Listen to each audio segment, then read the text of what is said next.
Welcome to the Out There channel, live stream 253, I think it was. Just going to cue the intro and I'll be with you in a minute.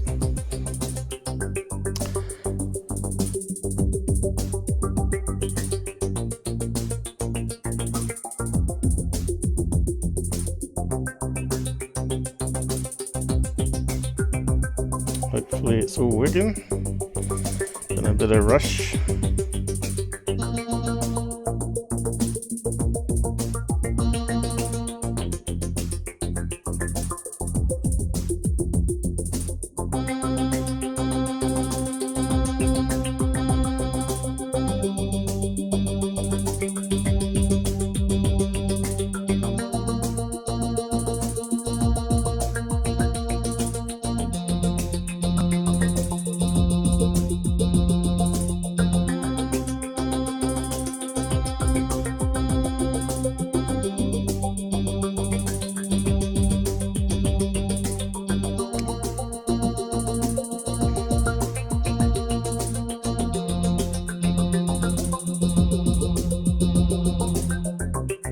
Alien Grey.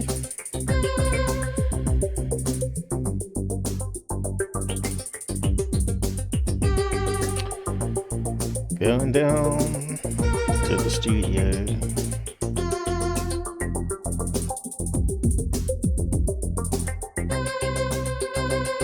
Hey Charles, thanks for joining us. And Susan, I'll see you on the side. We're going down to level 72, or whatever it is.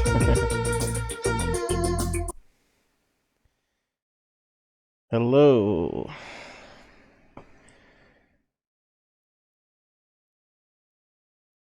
Good to be back. Good to be back. Hello. Sing along. One day. Okay. No trolls, no advertising, no swearing, especially the F word. And you're back with the pool, the alien pink grey. Or the pink alien anyway. The pink grey alien.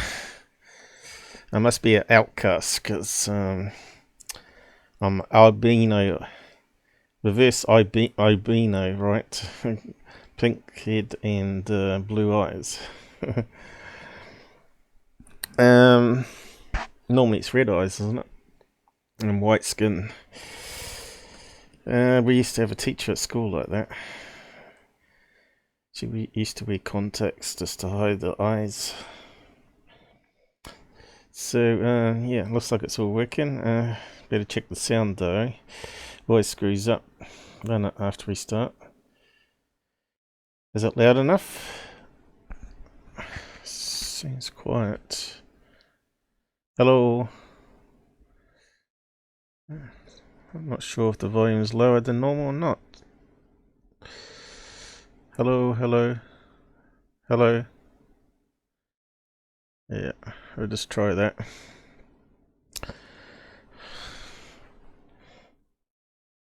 Okay, better type up welcome. I didn't post around Facebook, but hopefully Rob is out there somewhere. Good. Just seems the LED lights were a wee bit lower than normal, but again, we've had a few niggles on the computer, so I had to redo some things. But yeah, cool. As long as everybody's happy. I managed to get 5 hours sleep, so we'll see how we go. It's been a busy week with coding and stuff, and research. Especially this one.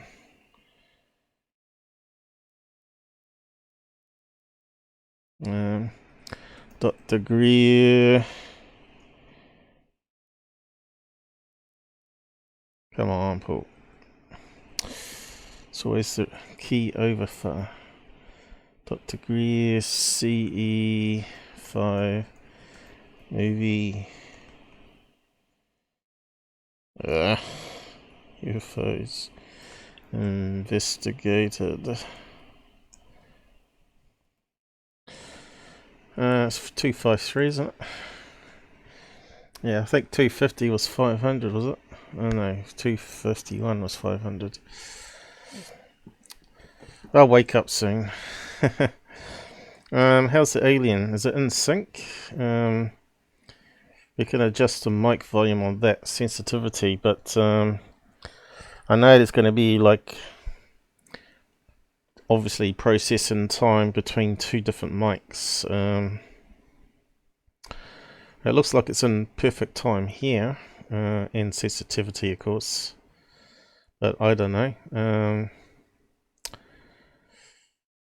Might have to tweak it a wee bit somehow if it's not.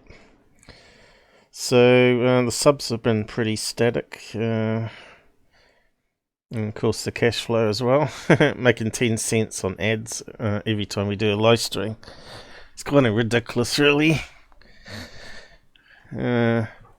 So you can see people don't really care about ads too much unless you've got like 30,000 subs watching.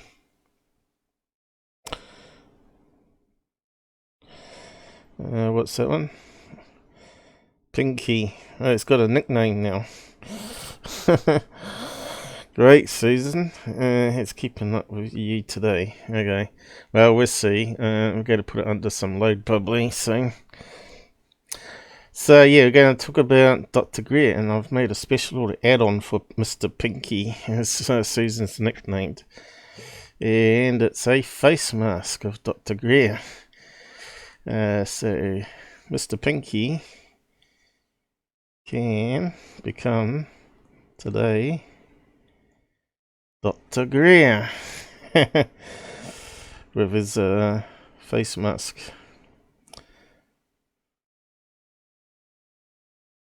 There you go. I'm probably not positioned right still. Kind of looks cool. For some reason my mouse is playing up. It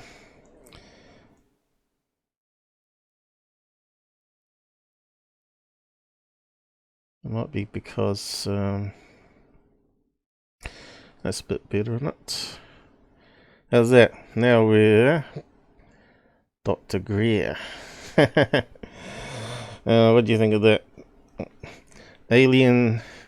He's meant to be part alien, isn't he? So yeah, not too sure how much I can do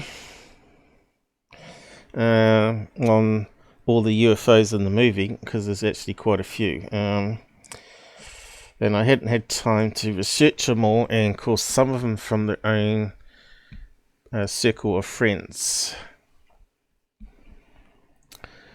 as you call it. Well, they sitting around in a circle and film stuff, right? So you can see here I got a few snapshots of all the different UFOs that were used in the movie, and you can see it's quite a bit, and it's probably not all of them. So yeah, I had limited time to go through all that. So I'll just keep that open there. So let's start off talking about him first. So as you know, he posted about, because he hasn't blocked me. I think he might have blocked me, but I think he's blocked UFO interest as well.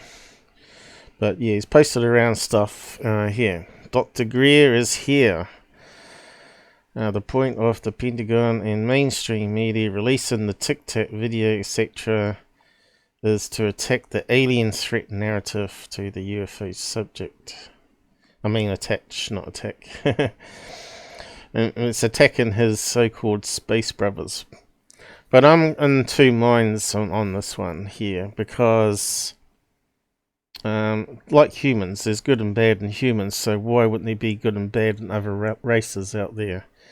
You know, so he's always Mr. Space Brothers, and he's saying that everybody's seeing them as a threat, you know, to the stars. saying that they come into our airspace, but they haven't actually attacked anything. They just flew around the ship, and planes chased them. If anything, they were the threat, and they went to the water. So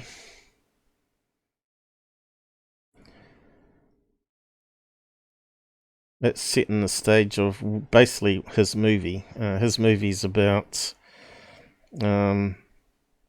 trying to make the aliens like a threat to mankind, and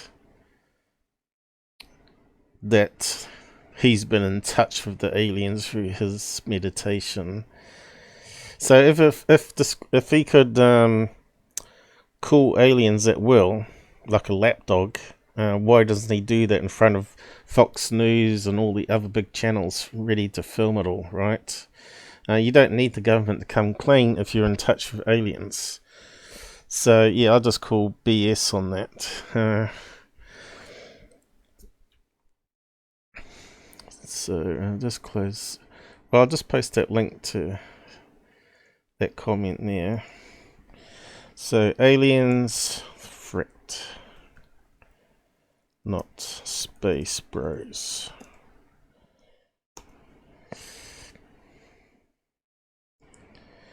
Now, he keeps repeating the same thing every movie, doesn't he? And each movie seems to be pretty much the same as the last one. So the next one he's tweeted here was, we already mentioned, that he started advertising it about. You won't believe what this man captured on video. Well, as we know, this man he's talking about is actually the producer for 1090. It used to be called some other name. What was it called now? But yeah, a producer of the media company who films UFO videos himself. Well, as we found out, one was a weather balloon and the other one was a drone, and the other one was possibly another weather balloon, or a bunch of balloons, but we'll go over that in a minute. So that's talking about him working with the frauds out there, secure team and third phase. And 1091 media is this guy called Jim.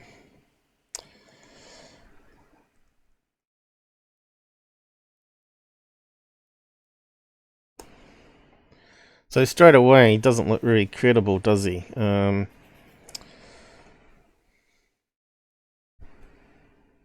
If you want to be credible, don't work with hoax channels. Now, we know third phase are hoaxes because we have caught them live, doing it live on a live show. They were filming UFO lights over LA, and they were reflections in a glass panel. So if you're not seeing that debunk, it's in the truth about third phase of the moon. Plus, I've got other ones there where I debunk a lot of their videos where they've actually done CGI and photoshops of car parts as UFOs, like thermostats and pulleys on the front of the engine where the fan belt goes. So now we're getting into that he's actually managed to get on Fox News, which is not making them look very credible as a news channel. And we'll just have a listen to what he's got to say here under fair use. So all this is going to be fair use. You can see already he's put it up on his own channel. And he's got so many likes here. So I'll just give one down there. So have a listen and plug in his stuff again. I'll just make sure the volume's right. I can't quite hear it. Was it not? Which actually was not a leak. It was released by people who were part of Okay. it. Was not a leak. It's Encounters of the Fifth Kind that goes into the background on this just released. Just roll back a bit because I missed it. I had it Actually, queued. it happened back in 2017, and it's interesting. So it needs to go up a wee bit.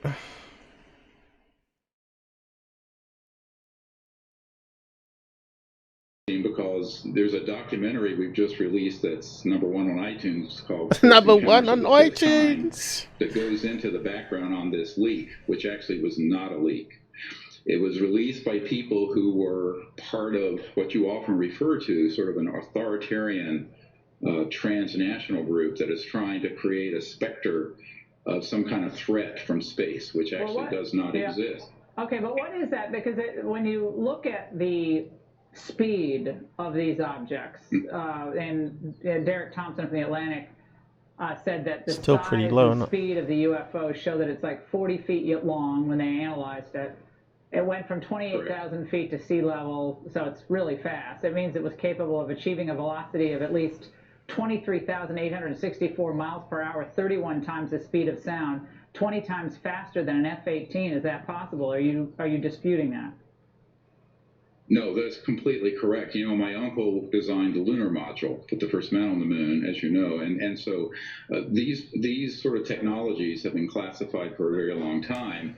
There are a lot of people who pretend like there's not much known on this, and the tragedy is that these sort of technologies have been explored and discovered and would benefit the humanity greatly if they were disclosed, but there are a lot of people who want to control the status quo who don't want that out. But yes, we have radar tracings, for example, in the Disclosure Project that trace these objects moving in excess of 200,000 kilometers an hour, much faster than this one. And so... Okay, so he's just talking about the Tic Tac video, not actually about his movie, but he did a plug there, right? So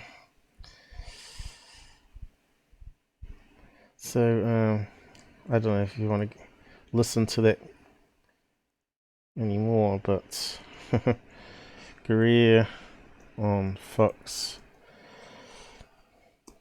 So we've already done the Tic Tac analysis where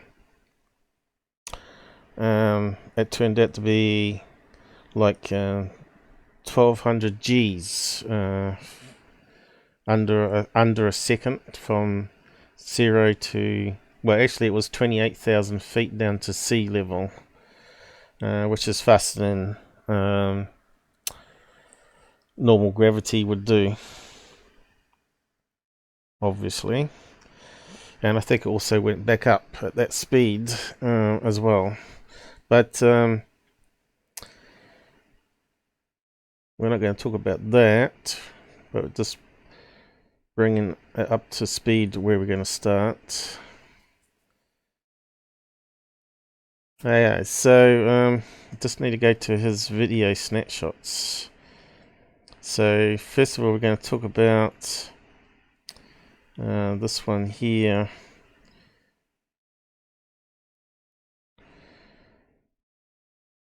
Which is one of his best UFOs on actual documentary. So we start off with the best and work backwards.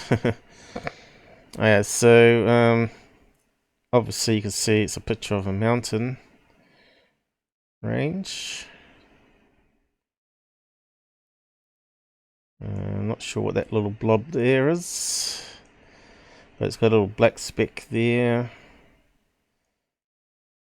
and it's got some black specks here, and what looks like a classic flying saucer. Now, I don't know if you guys think that's a real object or maybe hoaxed. To me, when I first saw that, looks like it's got some sort of rim going around here, and it's got a little dome on top. I thought maybe they're throwing up a ice pack when I saw that image. So let's just go over it. Now, when I saw the movie, first of all, kind of reminded me of another video of a UFO near a mountain, and I thought, well, that one was a hoax. So we just go back to that.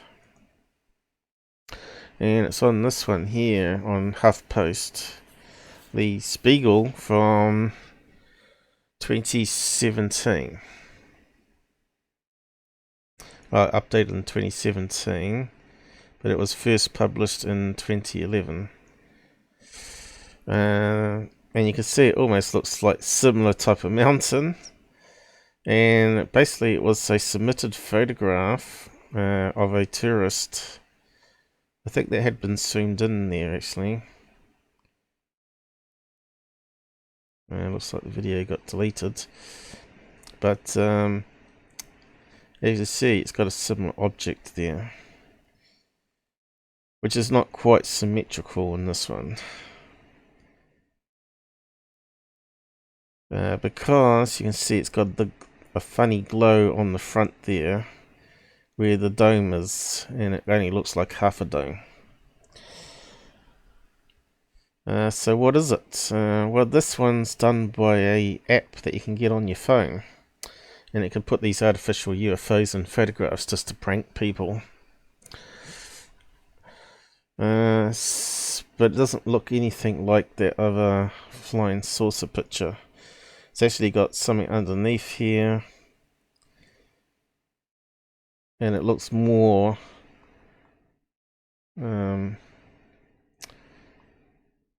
less flat bottom than it does top.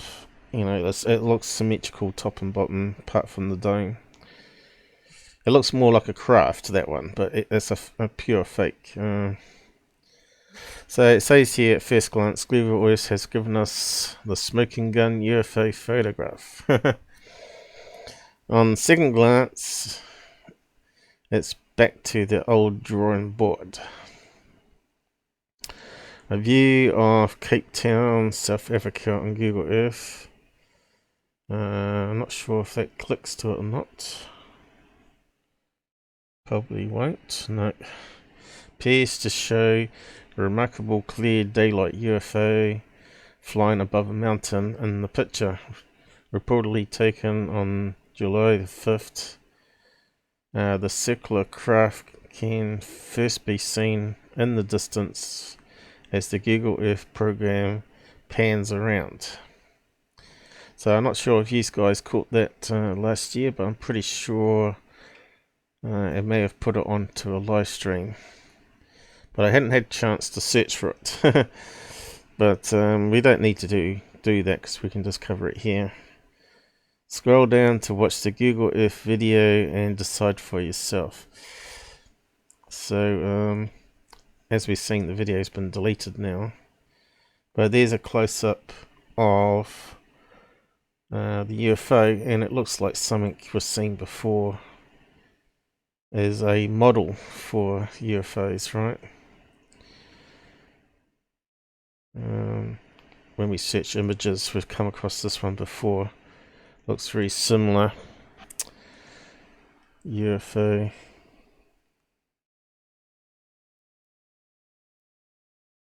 Images.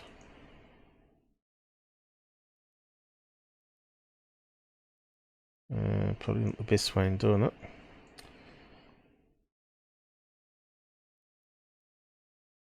Probably ping, because it would be a ping image. That's like an MP4 for images. It doesn't lose pixels with resizing. And also allows you to do transparency backgrounds, so you can just add it on top of other photographs. So it looks very similar to something like this one here. Let's have a look again. So that one hasn't got windows. So another one that looks similar to it. That one there. And if you fill in the windows, I think you probably got a good match. Someone's modified it and added it to the app on iTunes or whatever it is.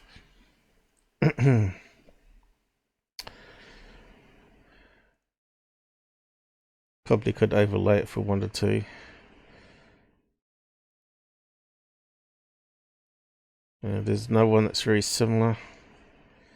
Is that a closer match? Could be. Just fill in the windows. Another one. Looks very similar.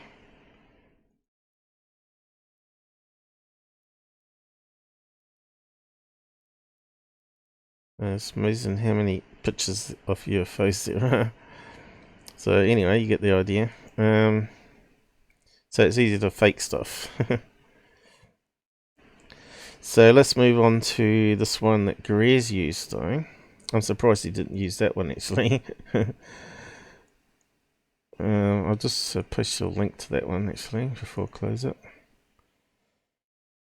So Google Earth, known fake UFO done by app. I'm not sure what the app name is. And does it list it in here? So Mark D'Antonio has looked at it. Obviously he's plugged in his own website, FX Models. I'm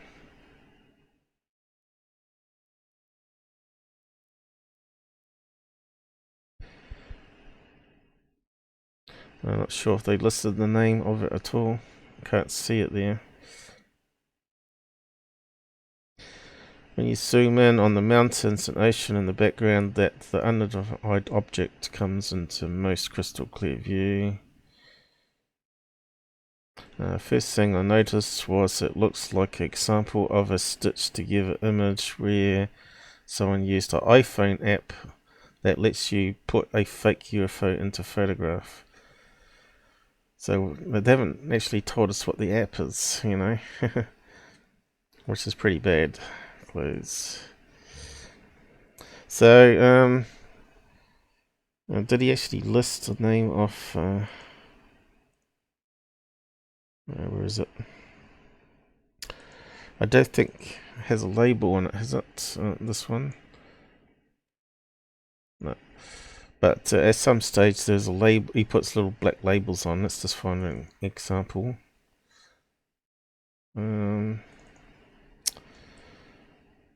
Like here, it gives you a clue where they sourced it from. So, but this one didn't have it. Okay, what's that going on there? But it's actually called the Hannah McRoberts UFO photograph. So this website here goes into detail about this particular sighting. And it's also got a better picture of it, where it looks a wee bit brighter than the other photograph from the movie. And you can see here, it kind of looks more grey metal and more disc-like, like a frisbee. And you can see what looks like a little dome underneath there is actually a reflection. So let's go through it here, see what it says about the sighting, because it's important. It's actually quite a good case actually. Let's hopefully this works today. Mrs. Hannah McRoberts, aged 25, of Campbell River, BC, was with her family at a rest area some 30 miles to the north of Kelsey Bay on the east coast of Vancouver Island, from October 8 to 15, 1981. During this 5-day period, she says she took a number of pictures of her family and of the local scenery, using her 35mm Mamiya camera with a 50-55mm lens, 125 speed, and also 100 film. Okay, so it's a 25-year-old woman. Let's just carry on holiday. The Hannah McRoberts UFO photograph. Mrs. Hannah During this 5-day period, she says she took a number of pictures of her family and of the local scenery, using her 35mm Mamiya camera with a 50-55mm lens, 125 speed, and ISO 100 film. At one point during the holiday they observed that one of the mountain peaks was surmounted by a cloud somewhat suggestive, as they described it, of a volcano issuing steam, so Mrs. McRoberts snapped that as well.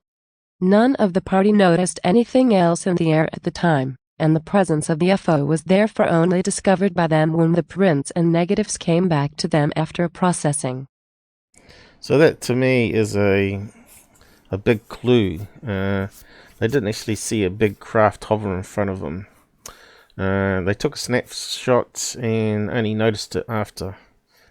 And of course, we now know this is actually a volcano, and it's not a cloud, but that's actually steam coming out of the crater rim, I guess. So whereabouts is this particular mountain?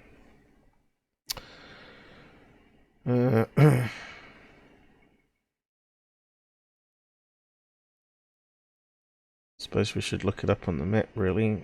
We'll get there in a minute, though. The resulting photograph shows an object to the right of and above the peak in the plume of cloud. This photo came to the attention of Mr. David C. Powell of Vancouver, who was on the staff of the Macmillan Planetarium in that city, who in turn contacted Bill Allen and provided him with an enlargement, and also got in contact with the APRO of Tucson, Arizona, the respected American UFO investigation group who claim now to be the oldest in the world. After many examinations of the photo, the negative was finally delivered to Richard F. Haynes, editor of the Journal of Scientific Exploration, for analysis. Haynes determined that what Hannah had captured unwittingly in her photo of the mountain was a genuine airborne object, and not the result of emulsion deformity or optical illusion of the camera's inner mechanisms. From report, abstract. This report reviews various investigative activities and analyses surrounding the photograph of a purported unidentified flying object, UFO, taken on October 8, 1981, at about 11 a.m., local time on Vancouver Island, British Columbia. The evidence consisted of a single frame of 35mm color film which showed a sharply focused disc-like object against a clear blue sky with wooded mountain peak nearby. Analyses of the original negative included microdensitometry, computer enhancements, and other measurements intent upon showing a support thread, atmospheric disturbance, or other evidences of a hoax. These analyses suggest that the disk was a three-dimensional object located at a distance of at least 30 feet from the camera. The object's surface albedo was diffuse and of lower luminance than a sunlit cloud. Extensive interviews with the photographer, who never saw the aerial object, her husband, and daughter, and site survey tended to support the entire narrative account. The identity of the disk object remains unidentified. The family was on their way to visit her sister at Holberg, located at the northwest tip of Vancouver Island. Mrs. DM was an outgoing, pleasant person with a casual interest in UFOs. Inspection of their home did not indicate any interest at all in the occult, the psychic realm, or related subjects. Mr. DM worked at the lumber mill in Campbell River. Neither person claimed to have read any books specifically on UFOs, but had seen the movie Close Encounters of the Third Kind. The husband was an avid science fiction fan in earlier years.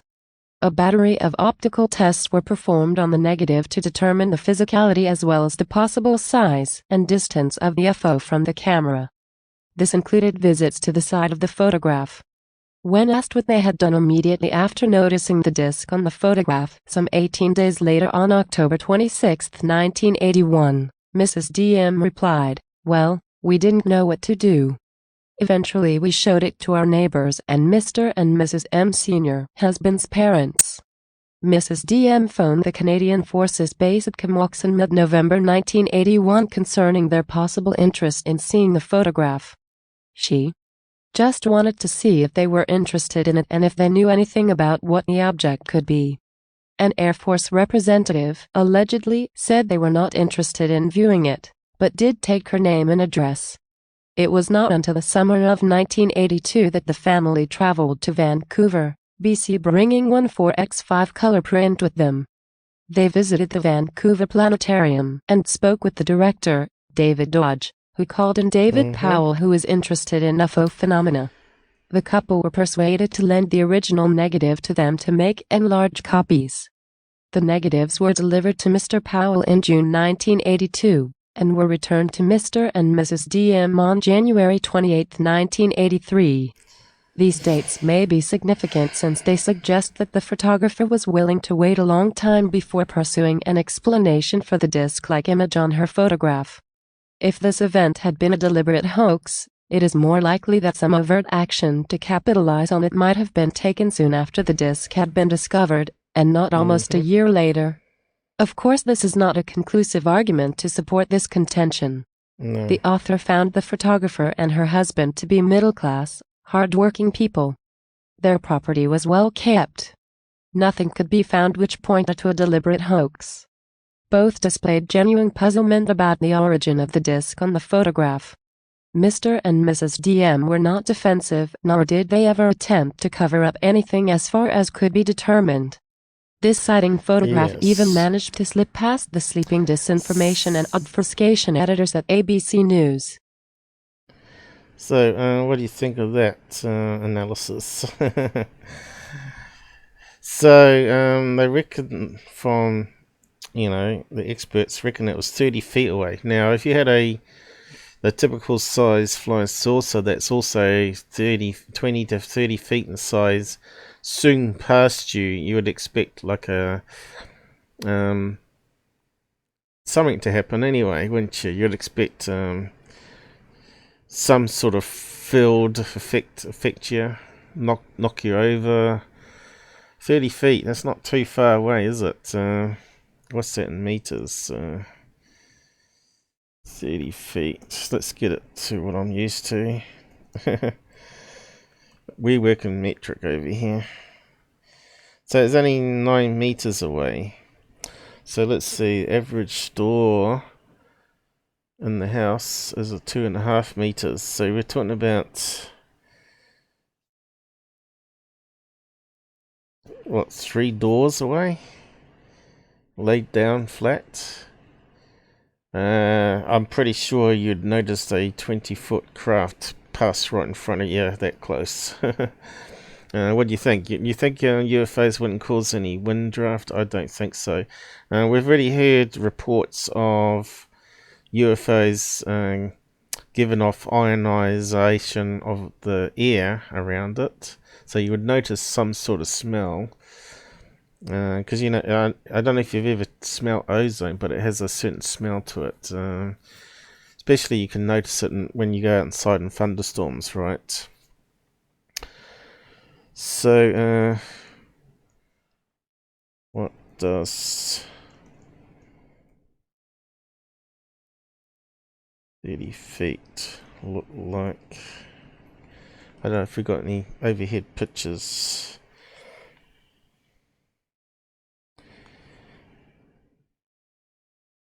There you go. Thickness of a road, pretty much. One side of the street to the other. I suppose that would be about right, actually. 1 footpath to the other footpath. And you wouldn't notice a typical size UFO. Something's a bit off there, isn't it? So what do these guys think downside? Does he go on Fox News when he goes on? Well, who knows? A lot of those TV hosts earn $7 to $12 million a year. I'm not sure what that works out as a paycheck every day, but to me that's too much money for these idiots on mainstream news anyway. Like on Google Earth, there are far more good people than bad people. Like on Earth, I mean, not Google Earth. Yeah. I reckon aliens are saying, right? And of course, there's going to be good and bad in every race, even if you're alien. So if it's 30 feet away, shame we can't. So really, the UFO is the same width as a road, right?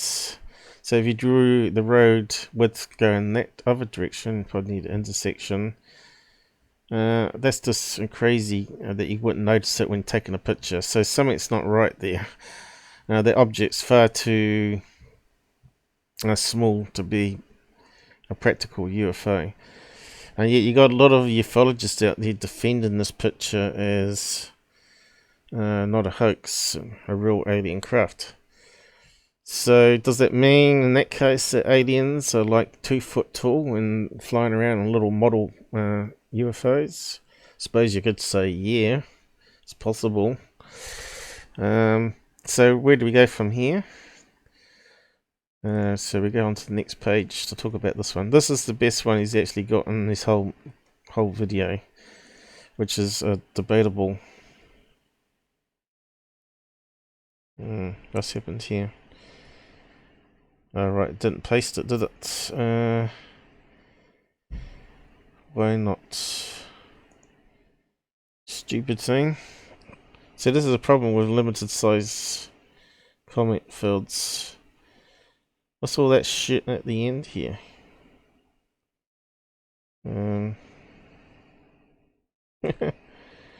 Is it the right one? Google Earth UFO. That's not the right thing. I'll post.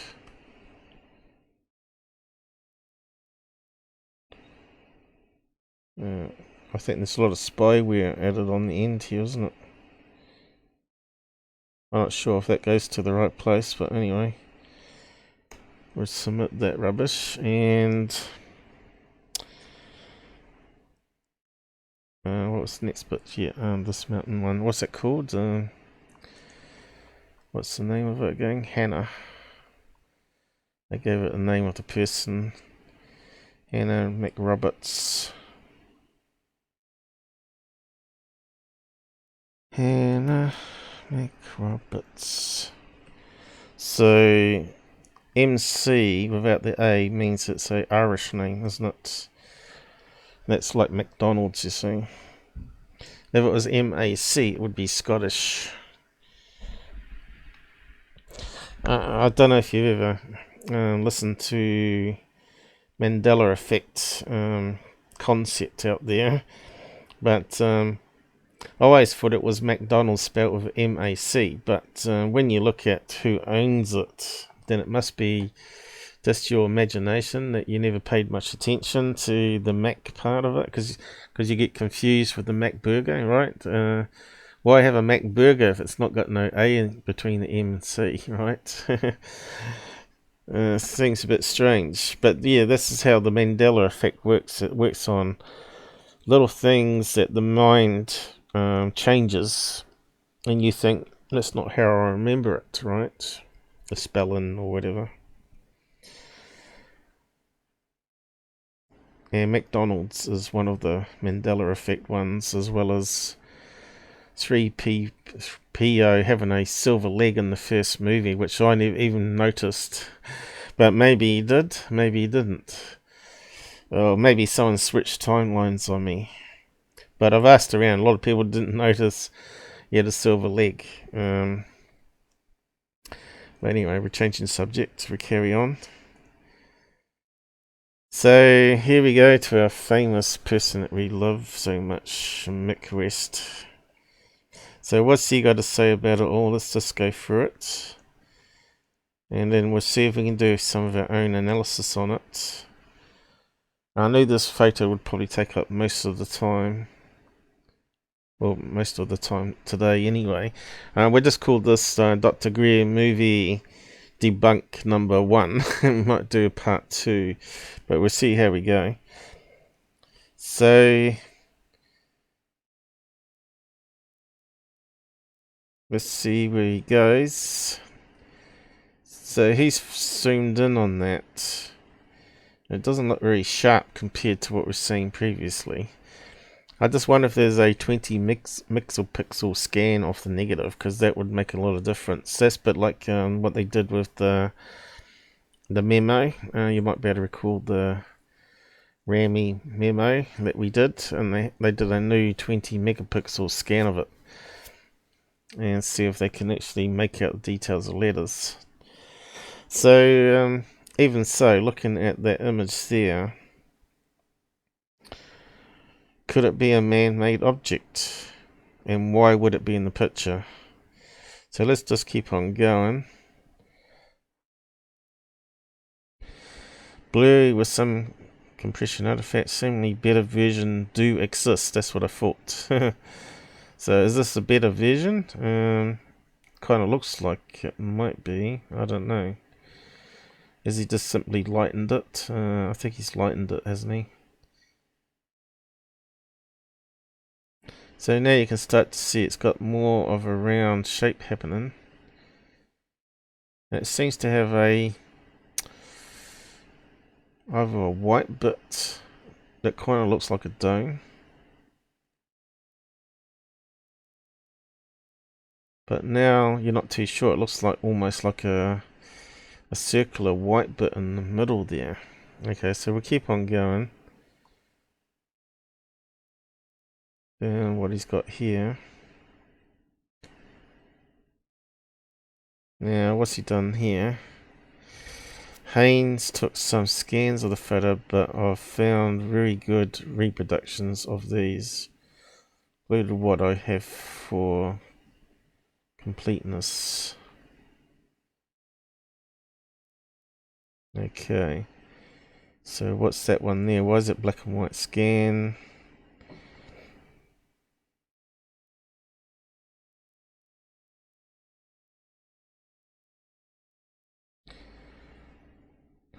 Kind of looks more like a dome there again. But it's not. Okay, what have we got here? Well, that one looks sharper. But it's black and white again. Black and white image enlargement.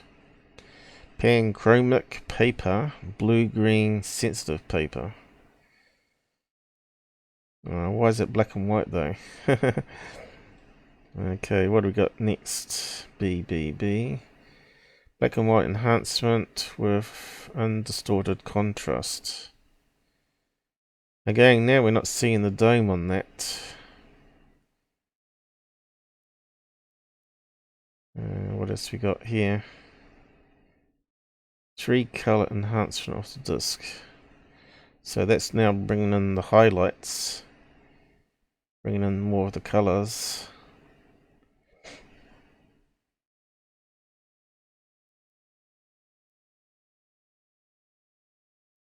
So, looks a bit big right in there. Let's have a look at that one. So what's it got to say in the green box here? Let's have a read of it.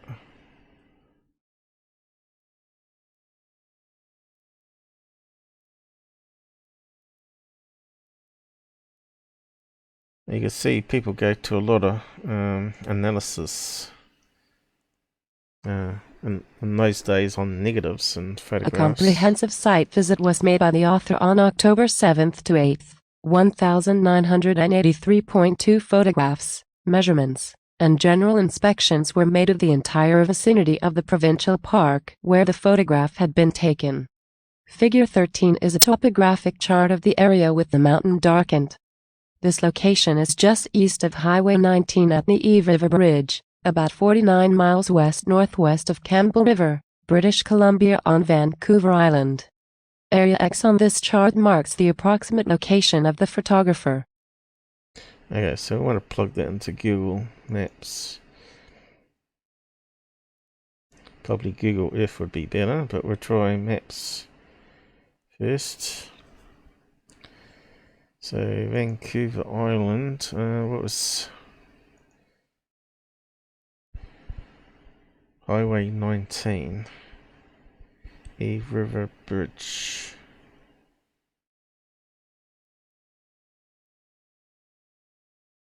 Let's see if we can see it on the map. The bridge, Vancouver Island.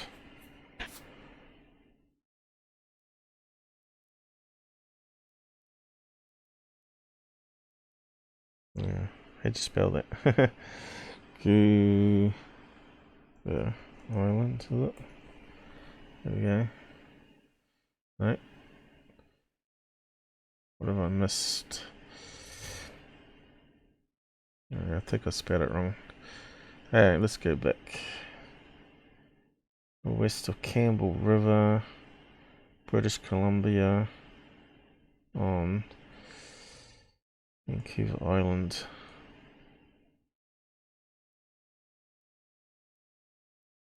I wish we had a click link for it. British.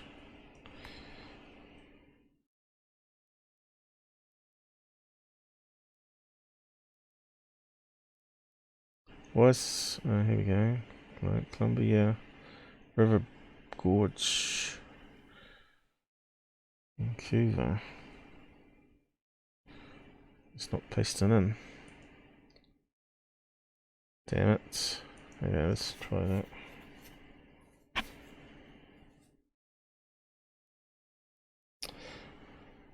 Eve River. Looks like it might be in the right place.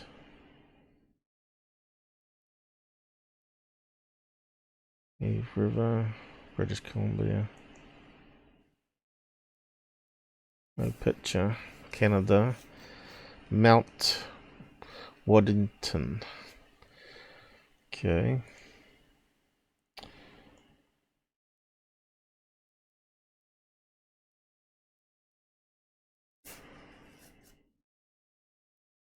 Is it an island? Doesn't look like an island.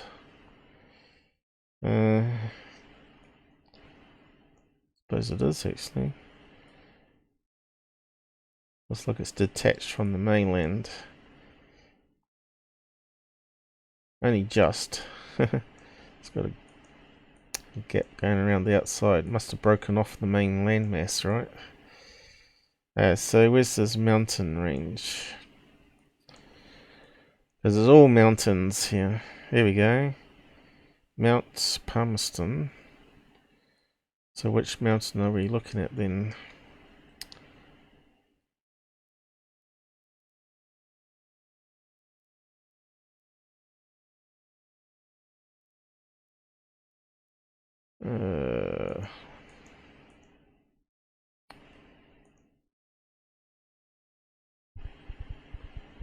We really need GPS coordinates, really, don't we? Just to be sure. Highway 19.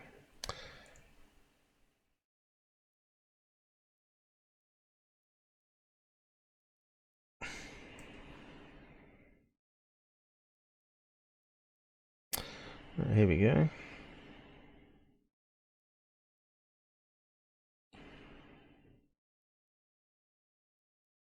No, it's gone the wrong way, isn't it?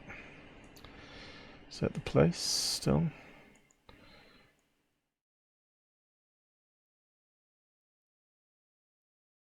Well, there's Highway 19.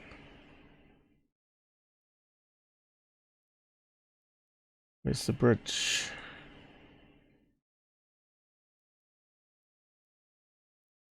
So, just keep on going. Area X on this chart marks the approximate location of the photographer.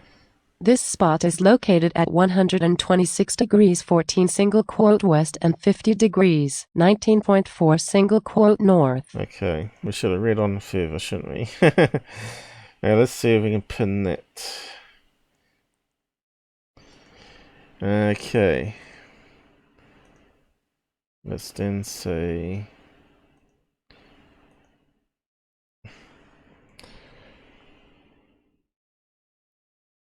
Come on. Stupid thing. Come on, get out. I don't know if that's going to work though. North.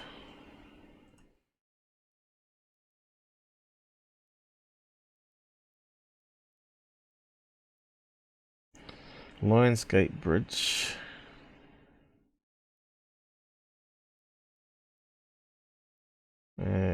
Capilino Suspension Bridge. Closed. Great.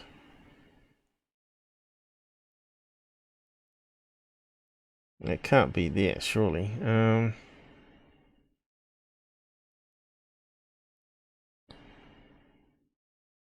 Should have drawn a line going between.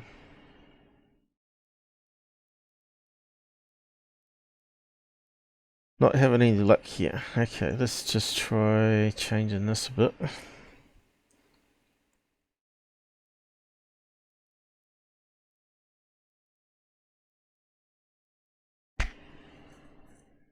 Doesn't like that, does it? Gotta get rid of the and. Still don't like it. What have we got missing? Maybe don't need the word west, maybe. And in. Doing something. Hey! And we got a river. Okay. So it should be near a bridge.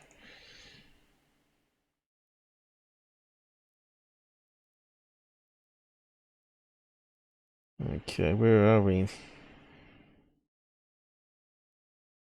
Highway 19. There we go. Tiskankatika Peak. Is that what they're looking at? It kind of looks like it, doesn't it? But it's not volcano though, is it? Is that a volcano?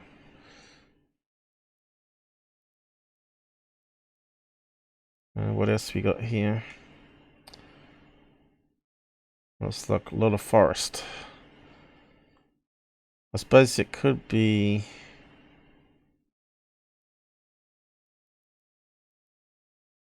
where's the bridge? Must be here somewhere.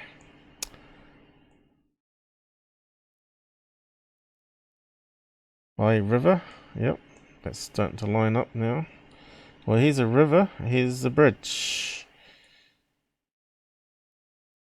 But how did they get over there? If that's the exact location. Can't really see a road heading that way.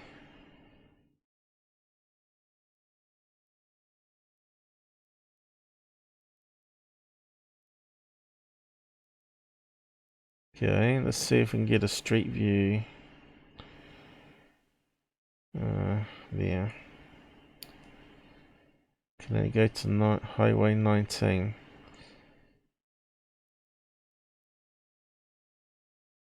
Okay, what are we looking at?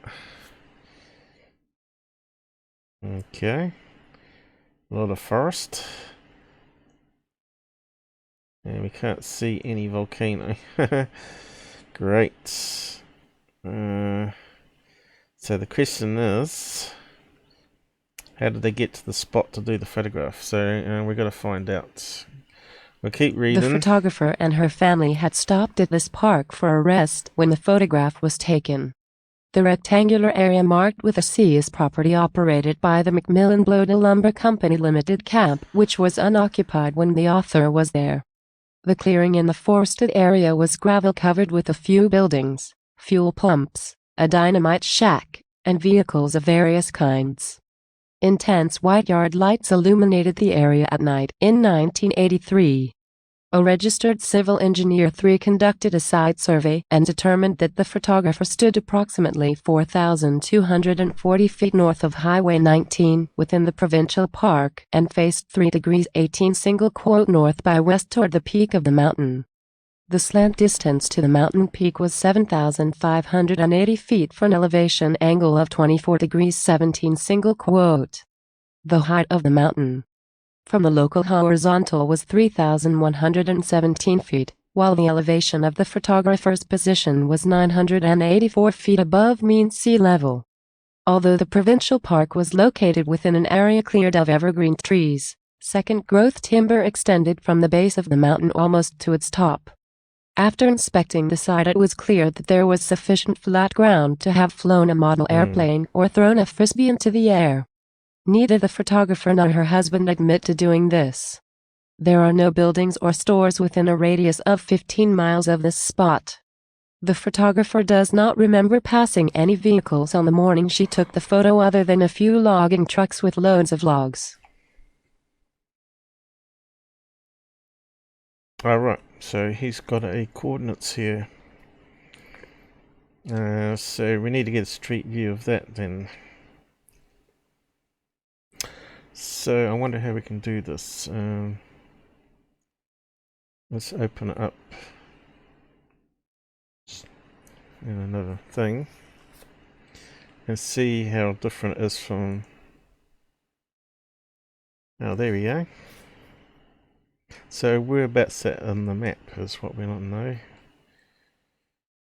British Columbia, Street View. How can we get the GPS coordinates? Alright, so if you just go slightly around the bend,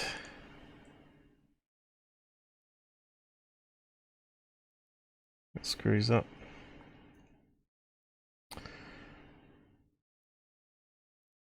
What's going on here?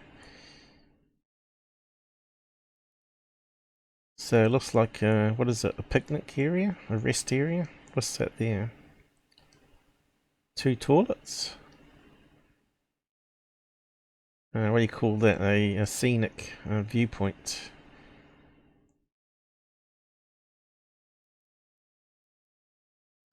So, is that the same viewpoint? Looks like it's covered by clouds, is it? Which mountain are we looking at here? This one here. So let's have a look at the photograph.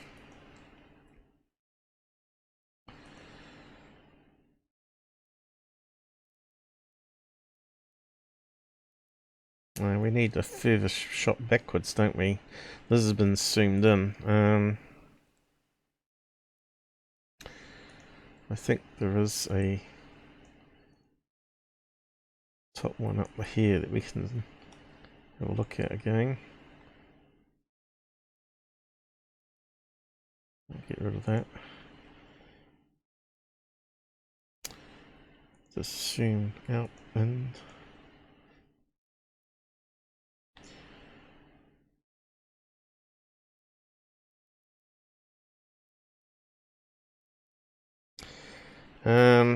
yeah, doesn't quite look like the same view though. Damn it, we got cloud cover. Is that the peak there? Kind of makes it a bit harder. What did Mick West get a snapshot of? That horrible side chat thing's popped up there. He would have taken a snapshot. Where's his one? There. How come his picture's better than mine? Oh yeah, let's have a look. We can't see this peak here, can we? Where is it on that shot?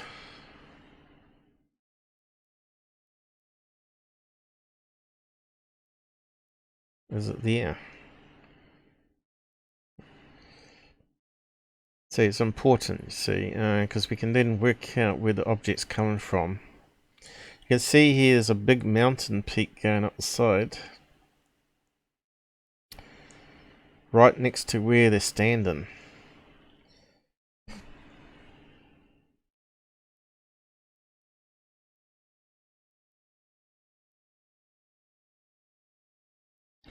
And it's got trees on it. Bit hard to tell. It looks like it's got a load of trees on it. So we need to see if we can see that on the map. Sometimes I wish that we had like drone fly. So she would have been standing more over this way, I think. How do we get over there though? So she would have been standing here with that there and the mountain looking that way. We're not quite in the right place here.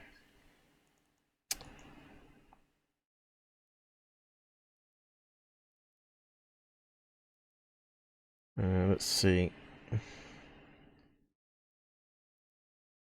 Don't think it's in the right place.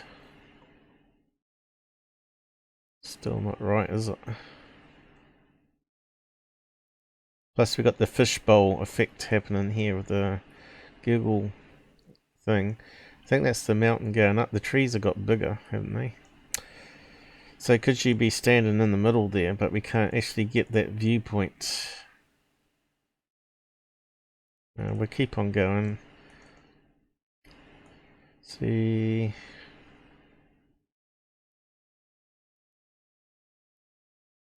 There's, the question is, to me, is where they were standing, could something have come from the mountain and flown in front of them? You can see here on his picture, which is a bit better. Looks to me like he's stepped backwards a wee bit there, maybe. Let's see, there's got to be a better way.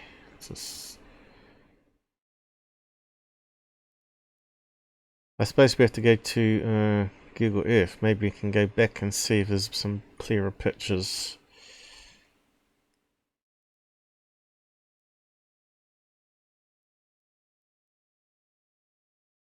See,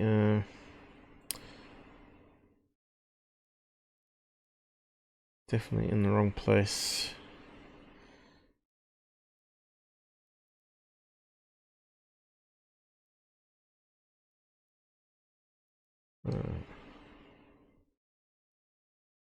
Is that the mountain there? Going that way.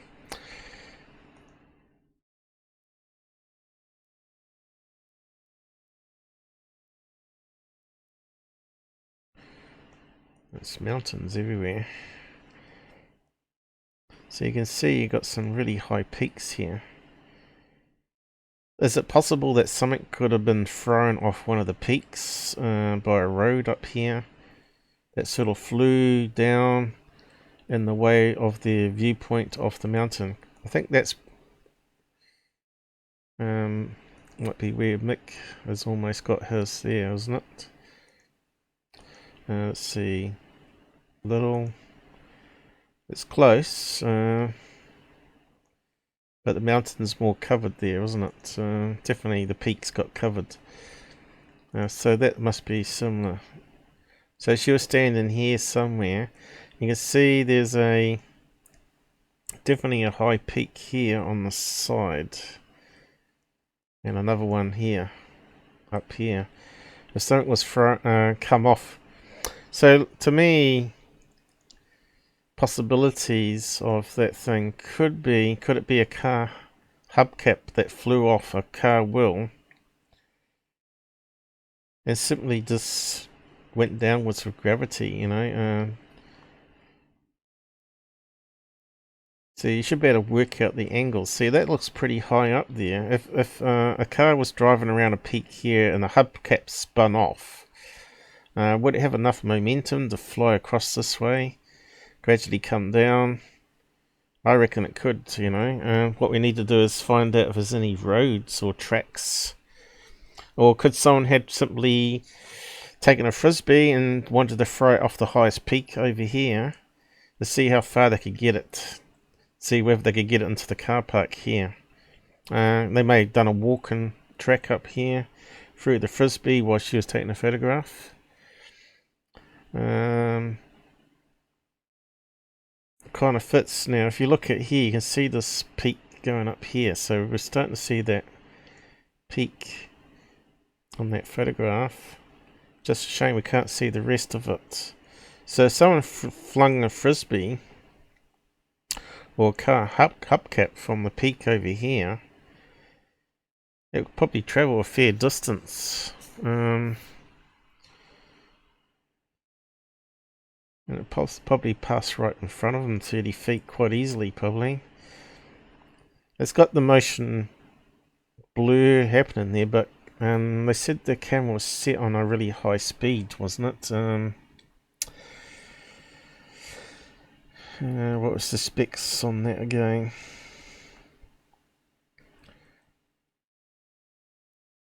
So I reckon it could easily have come from over here. Straight across. Be perfect. So how do we get the coordinates from here? Coordinates. Let's see, you must be able to copy it off the end. What's all that garbage on the end here?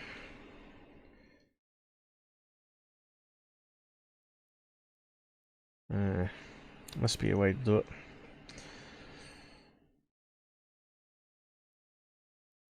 So people started posting pictures of stuff that looks similar. That one obviously is too round, so that's a no-go. You can see it's quite a flat, like a frisbee, with some sort of white, sort of raised, but not really much of a dome actually in the middle there. And it's certainly not a white frisbee. Is that from the same time period though?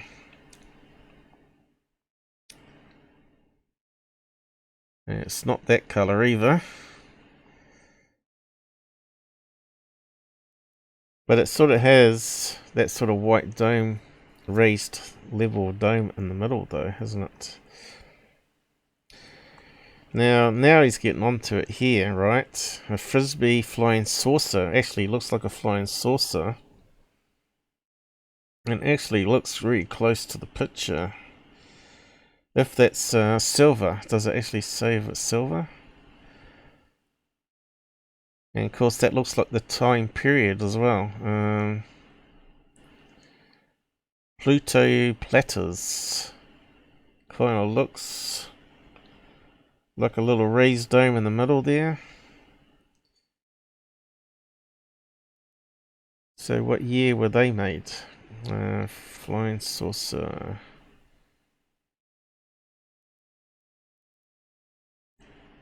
Pluto platter. Let's see if we can find information on that. So, yeah. The best UFO is still looking a bit dodgy to me. I'm not too sure what you think on the side. I'll have a read in a minute. Pluto platters. Let's see if it comes up.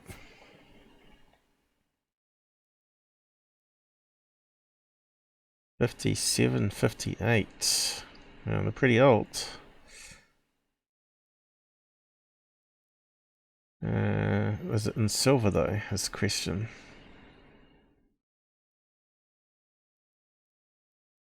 It's got one in blue.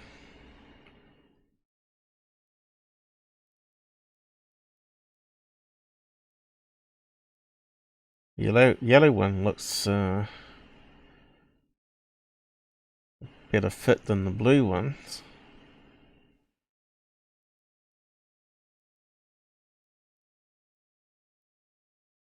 So yeah, I'm not too sure if they ain't got a silver one, because it certainly looks silver in the photograph. So it sort of rules it out. Here we go. What's that one? No. I suppose they could have sprayed it silver if it wasn't silver. Silver paint.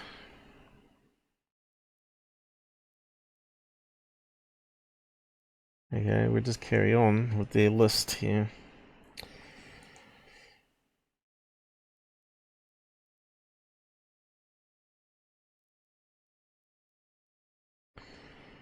Frisbee.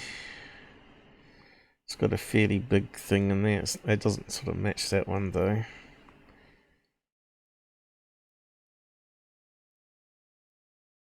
That's saying a kettle lid. No, it's too small. Well, a Volkswagen hubcap. Kind of looks close to it.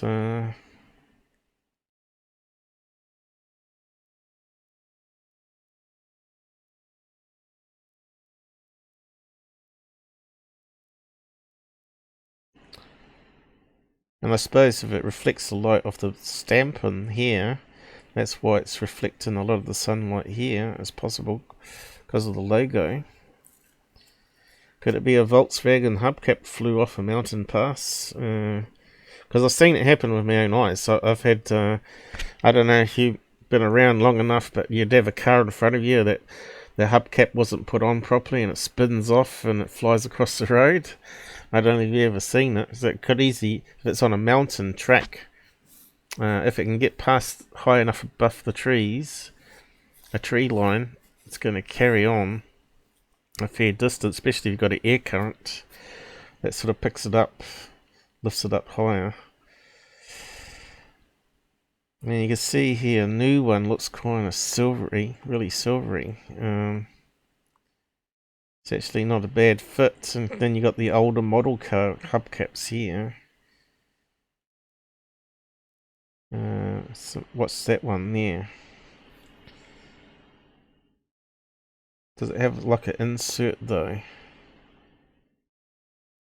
You know, they do make a good point here that it could be a hubcap. Looks like it's got a black rim going around the inside here, like it's sort of in. I wonder if we can enhance it. Let's just take the better images that we've got here and have a better look. I still want to work out the maps in a minute. So you can tell that they spent a few hours looking over this and trying to match up possibles.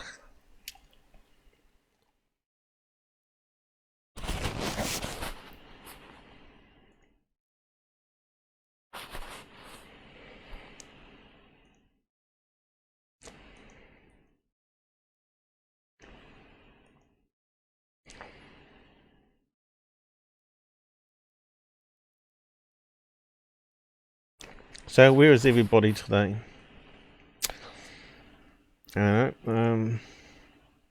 We work pretty hard on this channel and no one wants to come along and join in. It's pretty disappointing, really. Okay, let's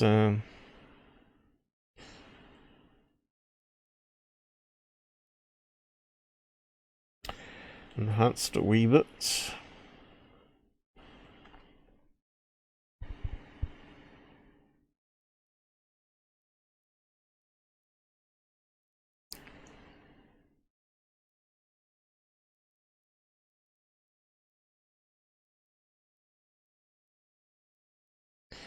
And that's the best photo quality we've got, really.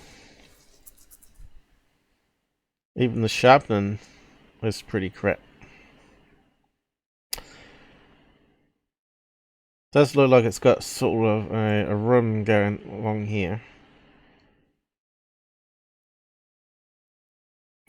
More and more I look at it, more and less I don't believe it's a real alien craft.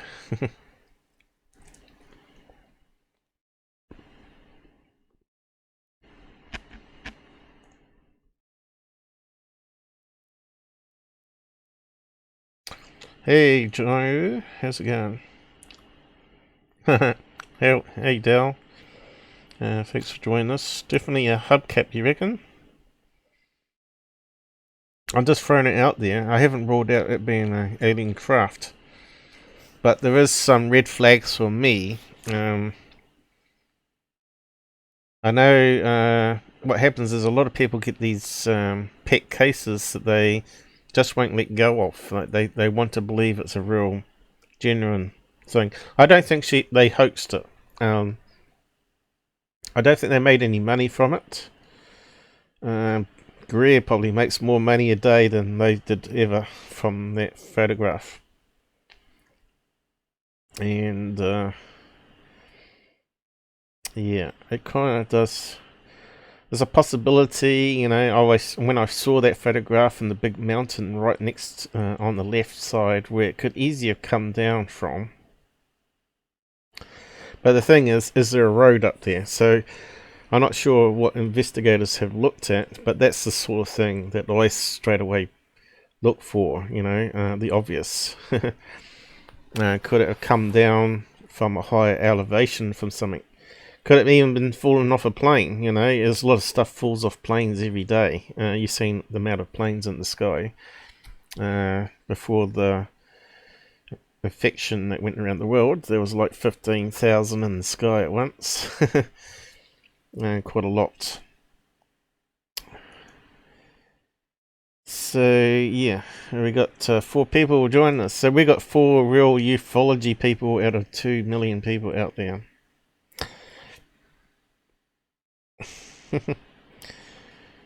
They all sucker into Greer, don't they, out there? It's amazing what people will believe, you know.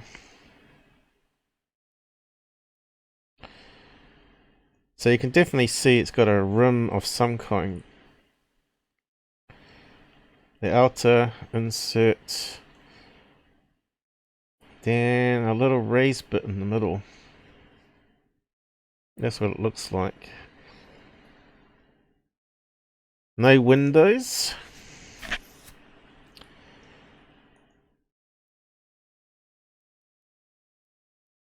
And play around the colours. Now you can see the rim more clearly there, right?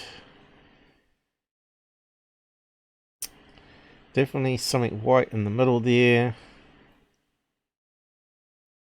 But how much of it is overexposure?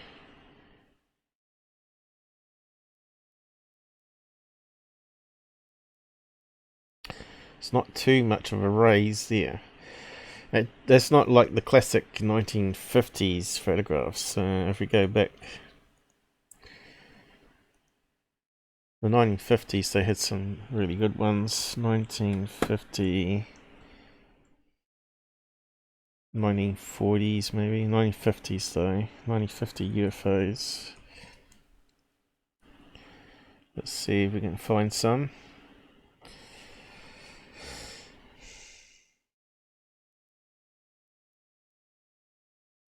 There's the one we're looking at now, and that's the one we're looking at now.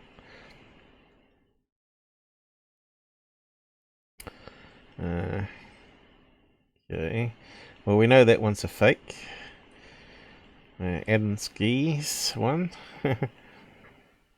I thought we might be able to get a collection of photographs from the 50s, but looks like it's not popping up some decent images, because there's a lot better ones out there. It's on my episode, UFOs over the centuries. It's definitely got some better images.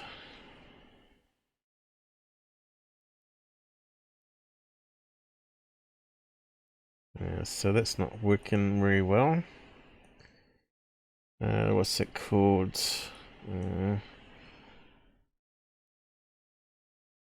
Over ages. Ages, I think I called it.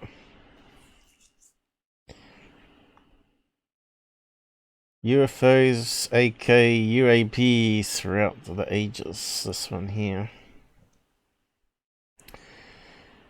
It's got a good collection of 1950 ones. If Google will load it. And I do some good zooms in so you can actually see it. So that one's a blob, so that could be a bird. But this one here is quite an interesting one. You see that's got more of a dome on top of it, right? But again, these could be, again, hoaxed. 1927, that one. And then we got this one here, 1929. Again, could be hoaxed, but looks like it's got little holes going around the outside of it here. Could be windows, and we've got some scratches over the negative, obviously, and here. Back then they used glass slides, right? So they fade and get scratched. Is it moving? Here we go.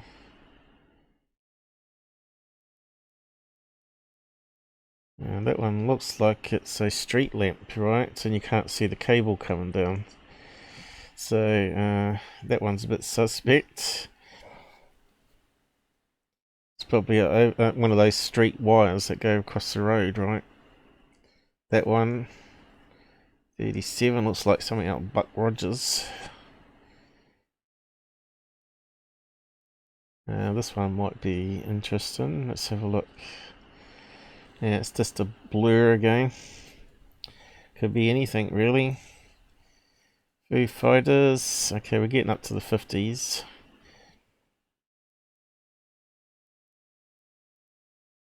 $48. Right, here we go. 52, North Korea. Come on, move it on. That one, it's got a contrail. It's obviously a rocket of some kind. It's making a lot of fumes out the back. Here's the interesting one. 52. Again, it still looks like a lampshade, doesn't it?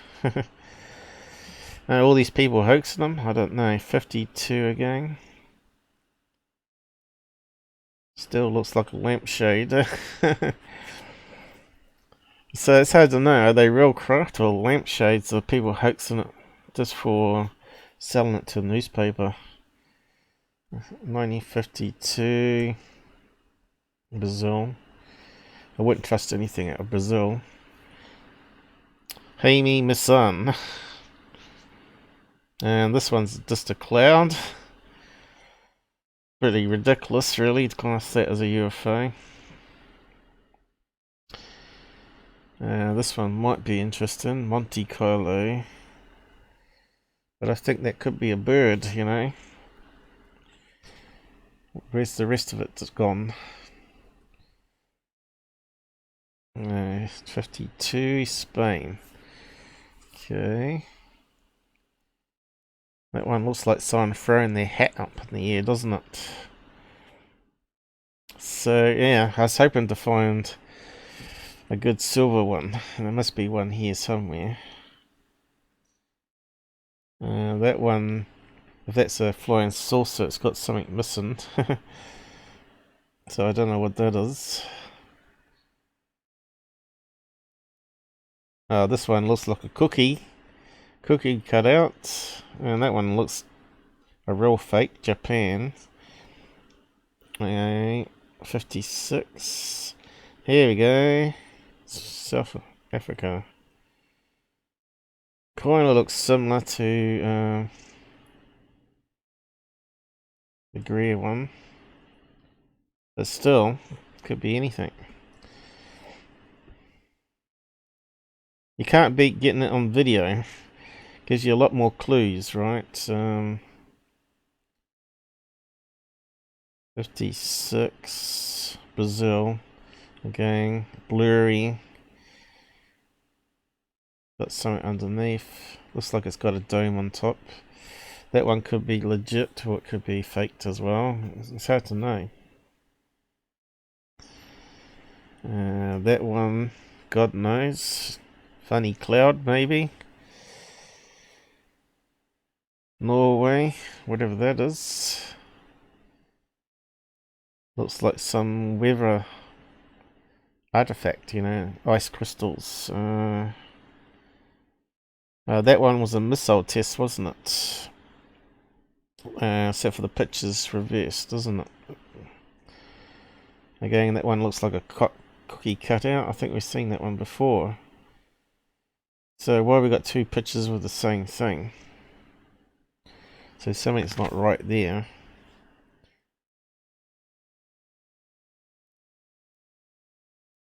Yeah, so I suppose the more and more I look at this, the more critical I'm getting, right? That one looks like it's some sort of smoke ring in the sky where a transformer exploded, right?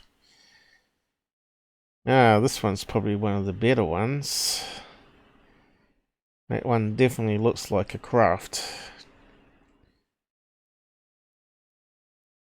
But is it experimental craft? I don't know.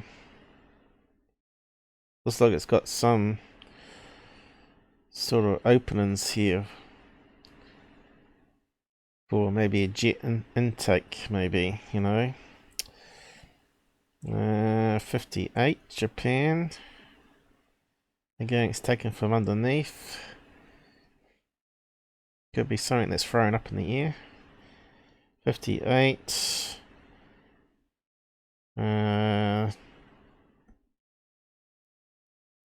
Could that be a bird? It's got the bird shape to it, right? With motion blur. Not too sure how that works on normal film, but I assume it would cause maybe a blurry streak, like on digital cameras, but obviously not as bad. But could that be a bird? Film is not my expertise at all, regular film.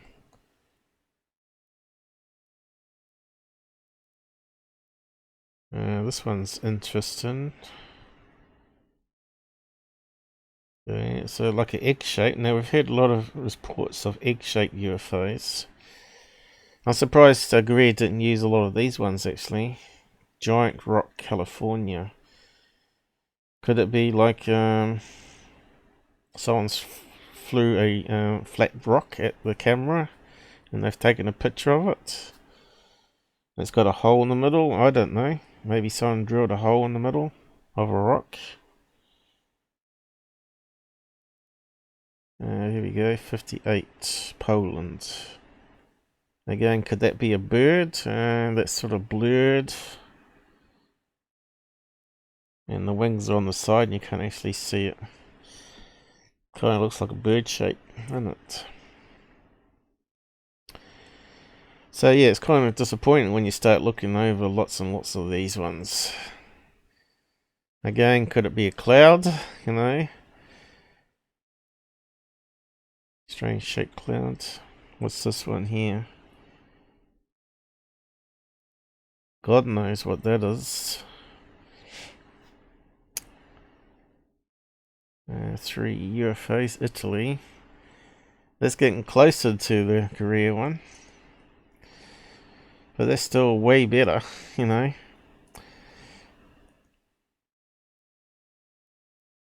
Kind of looks like that one could be faked with maybe a black silhouette, you know, in front of the camera.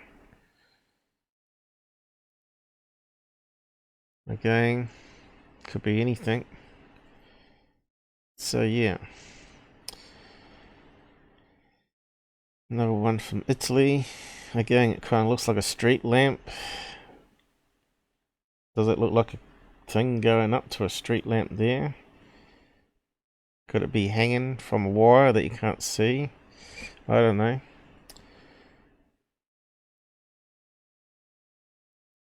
This one's unusual.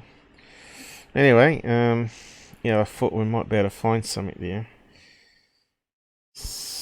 I'll just post a link to it there. You can go through the other ones if you want to. 1920s to 2000 something, I think it was 2008 UFO photos.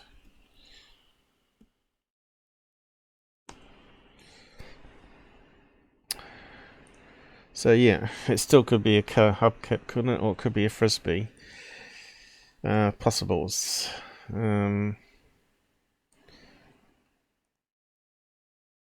So like we've spent an hour and a half on this one already. But the Volkswagen thing here is not quite a fit because we can see it's got like a thing going through. Yeah, I was mucking around with that one, I. Just cancel that going. We can see it's got definitely a lip here. It goes up and up. Okay, let's see if we can draw a line on it. What colour should we go for? Yellow. Oh, it looks white there.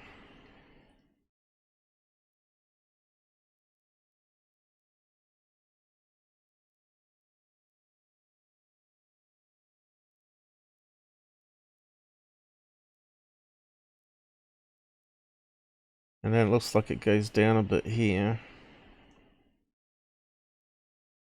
On an angle, right? And then you got the rim. bending around here. Oh, I didn't quite do it right.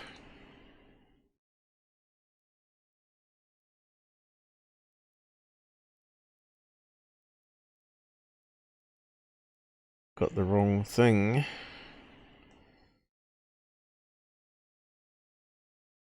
Kind of looks like it's got something happening here. Going around this way.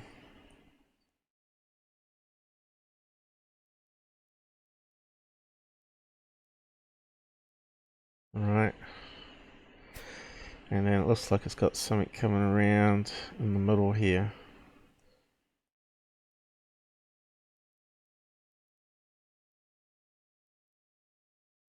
Sort of raised up a wee bit, not much though. Right.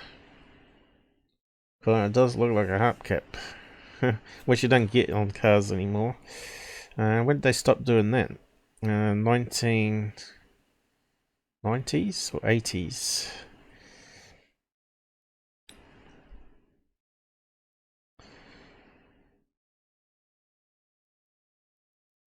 So these ones here, I don't think so. So they haven't got a decent match there. But they're on the right track, I think, for debunking it. Just need to find out if there's a road up to that mountain that we can't see up here. Because someone have thrown a frisbee or a car hubcap and it's just come flying across. That's the question. So if we exit that, whereabouts are we?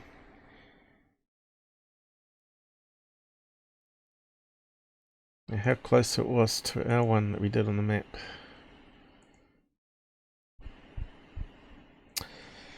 Dun dun dun. Oh, we got a few more people watching now. Welcome. Who we got with us?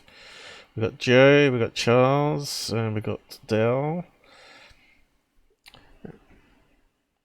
How come it didn't exit? So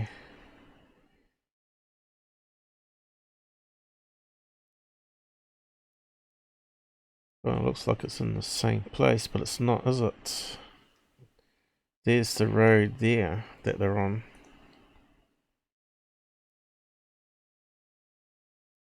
Comes off 19, a little dirt road.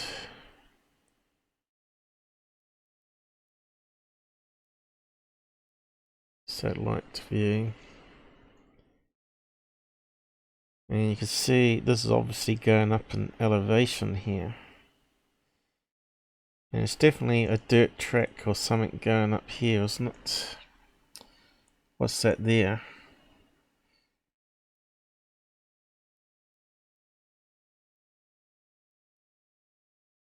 I wish we had a little drone view where we could fly around, right? So if they were looking this direction, then there must be a volcano peak here. So which way are we looking? Definitely roads going around that way. Is that on the peak though? It's a bit hard to tell elevation. So can we get more information on Google Earth? So let's spend a wee bit longer on that. Perhaps people can take, other researchers can take it from there and actually disprove or prove wherever it's possible to have a road next door that's in the right elevation in this picture to throw something across. Well, up here it would be thrown across, comes into view where the UFO was. There. There's a fair height going up here, but yeah, I think it's possible.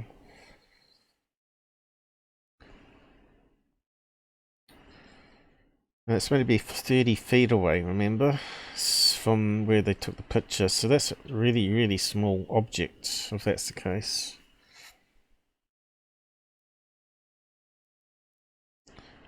So yeah, we need the coordinates again. Whereabouts were they?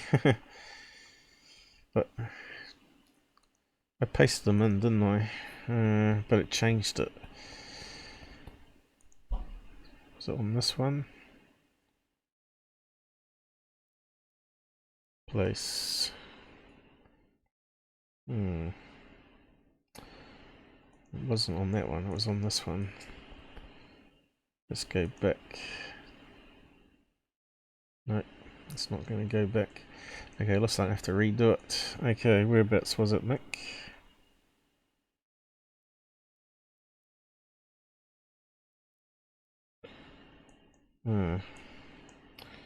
How can we get the coordinates?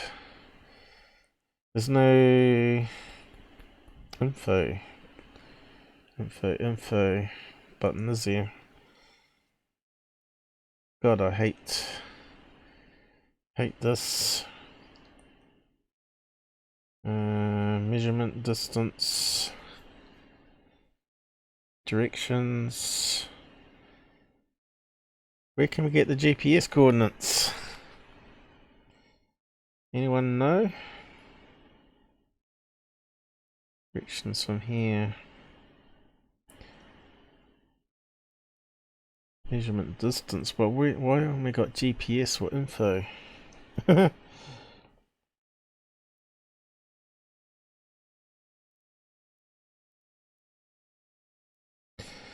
According to the experts, it's only 30 feet away. But yeah,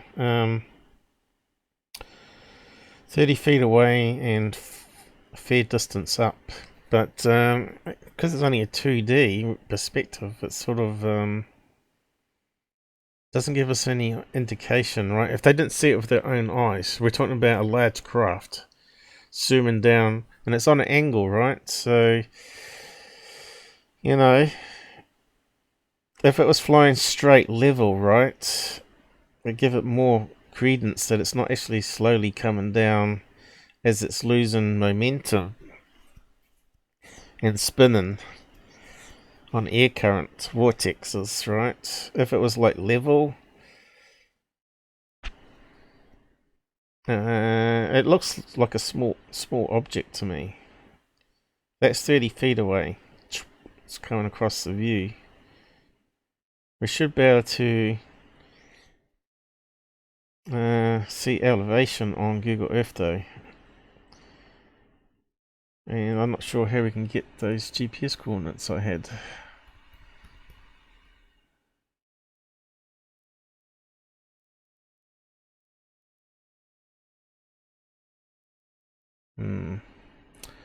Well, let's just type that in maybe. But I don't think that's the right place.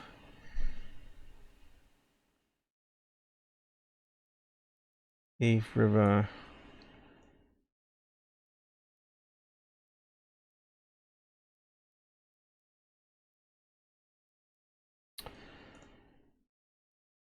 But yeah, we'll move on and look at the other ones in a minute.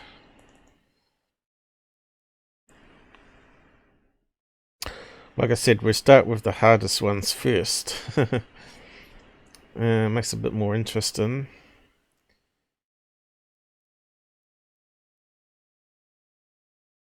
Okay. Now we're going down to the last location, I guess. And that was that third phase of the moon one. Which we believe was just a white cloud. Okay.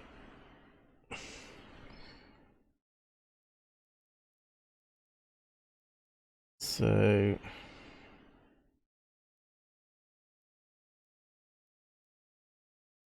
where's Highway 19?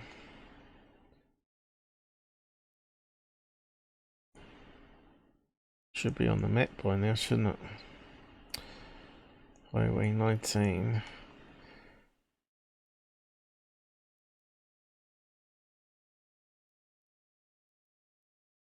Why can't I see it?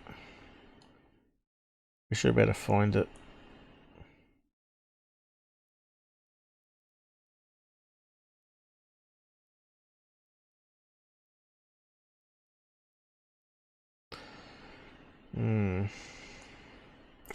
It's a wee bit different than maps because we ain't got the overlay quite the same.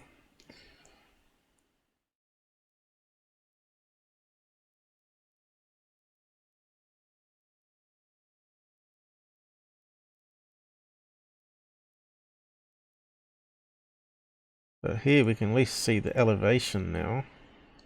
So it looks like dirt roads going around the base of it, right? Different elevations there. So where's the highway? Is that it there? Dirt road. Can't see a motorway there though. So where's Highway 19? Why can't we see it?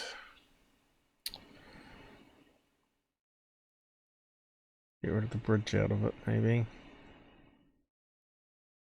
Should be near a river. Where are we going to now? Highway 19. What's BC? Is that over here?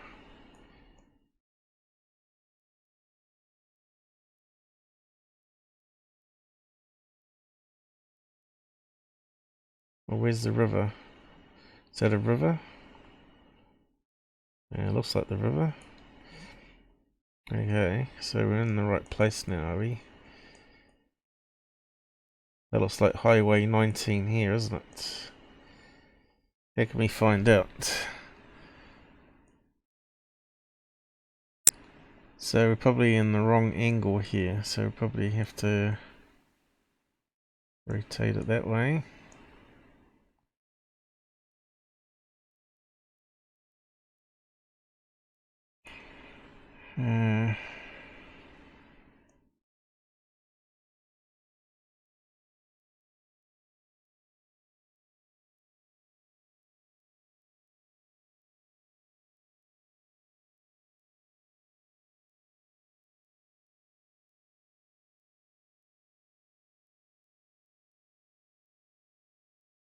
I tell you, it's frustrating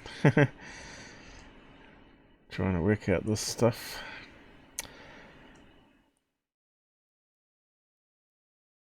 It doesn't look right. What was the peak called? If we had the peak, we might be able to. Is there a way to take it from a map coordinate? Let's just redo that one. Where is it? Oh, it's getting hot in here. I might have to put the fan on.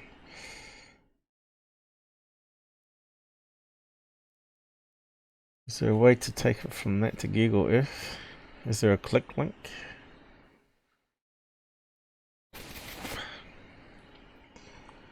How do we take it to Google Earth? Show images.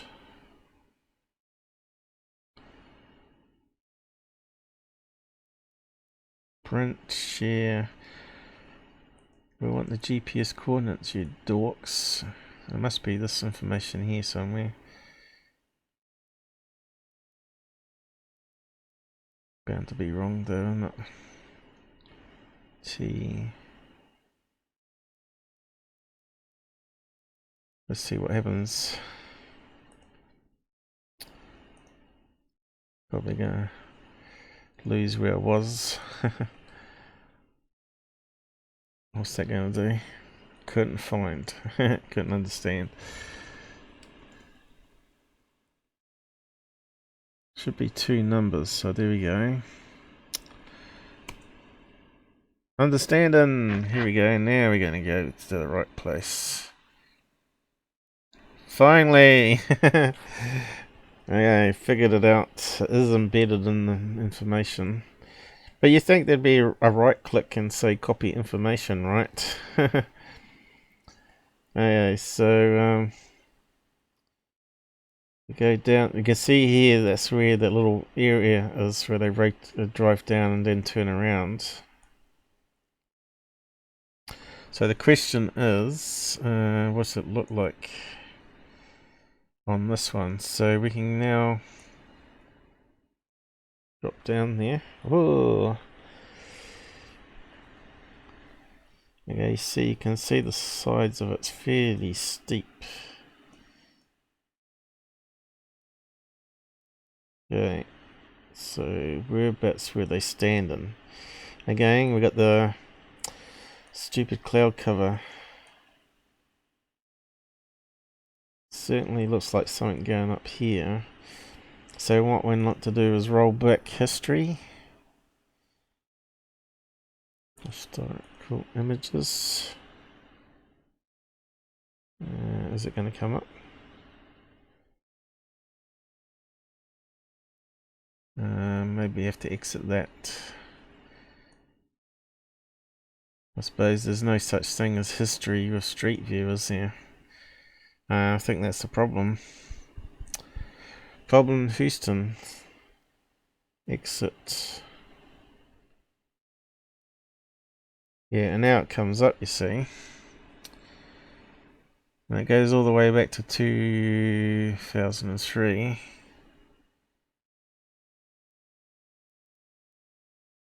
But maybe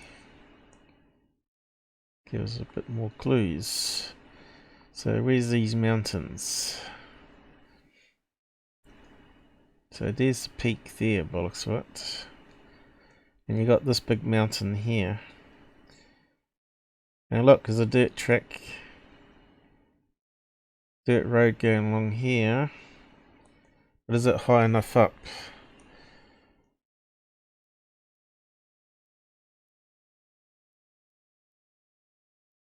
Now we can sort of see a bendy image. Sort of gives us an idea. Look, definitely a road going along here on the other side of the mountain. Oh look, looks like a mountain road up the top here. On the very top. Oh, what happened? Right, I clicked accidentally. It's definitely a road going along here. So how down? You can see how high up it is. And look, way up the top here's a road. If you threw a frisbee off here, I'm pretty sure it could easily make it. If it spun off a hubcap, turned around here, spun it off, took the air currents, gradually come down with gravity. So that's 2003 image. Let's just move it on, see if it improves it. Doesn't seem to be doing much apart from adding extra cloud to the overhead.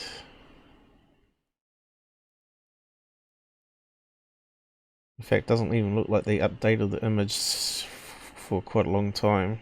10 years. 2012, it looks like the same image data as 2013.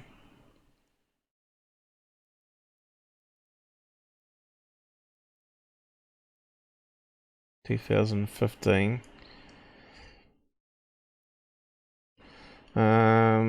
What year was that taken in? Again. What was the year again? 83. I don't think we go back that far. Google Earth wasn't around then.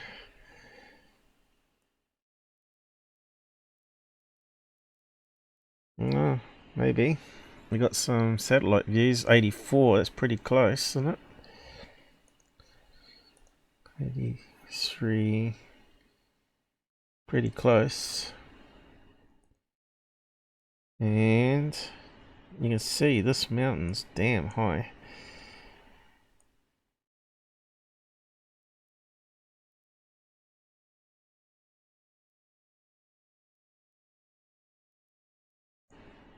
Bit blurry, but that sort of gives you an idea there, doesn't it? It's pretty high there. Right above the road.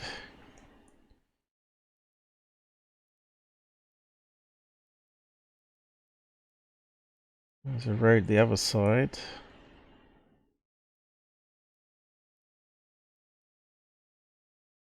I'm pretty sure there's a road going along here. Or some hiking trail, right? all the way up. Easy, someone could get up there and throw their frisbee or whatever.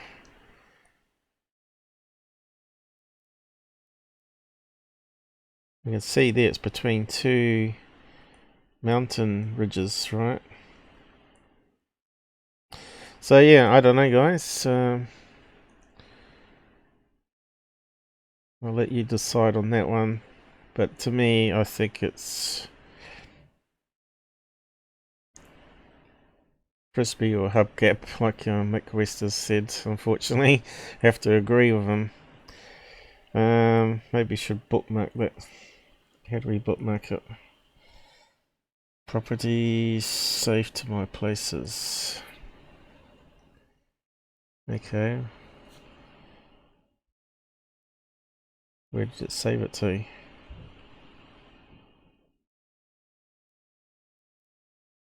Shouldn't have. Starting location. Sightseeing tour. Is that it? Nope.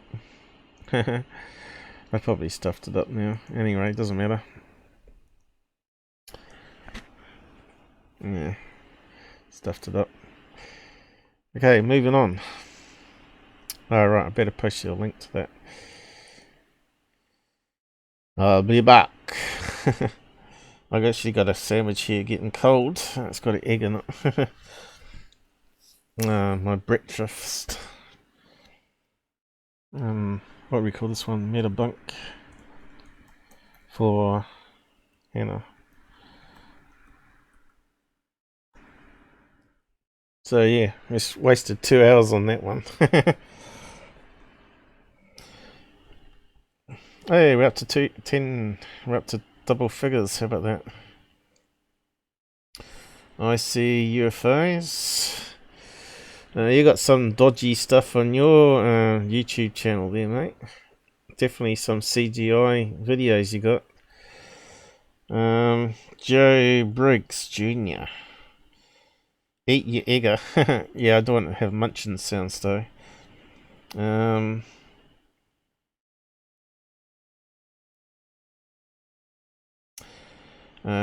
Charles, you still here? Yeah, if it fell off a place, you would be dang good catching it by camera. Yeah, just like the right place at the right time, right? The thing is, they didn't see it with their eyes, so that's a big red flag for me. If they said they saw it hover in there and then it took off and it was vertically, you know, flat, not on an angle like in the picture, adds more credibility to being a real alien craft. Maybe there's, like everybody keeps saying, maybe there's no pictures of real UFOs. They're all mistaken identity or hoaxes, and the ones that actually got the real photographs are the US government.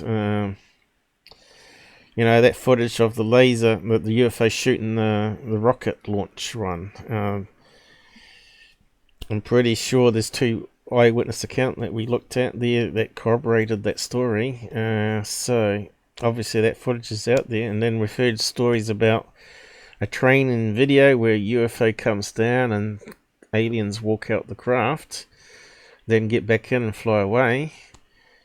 So where's that footage? And also we got Cooper's footage where a craft comes down, puts 3 landing pads down, touches down for a short time, then takes off again. It's all being recorded on some high-spec camera that got there for shooting some activity they were doing. So that's at least 3 that I've heard of. And I bet the Russians have got some stuff as well tucked away. And you've also got probably the Chinese got some good stuff.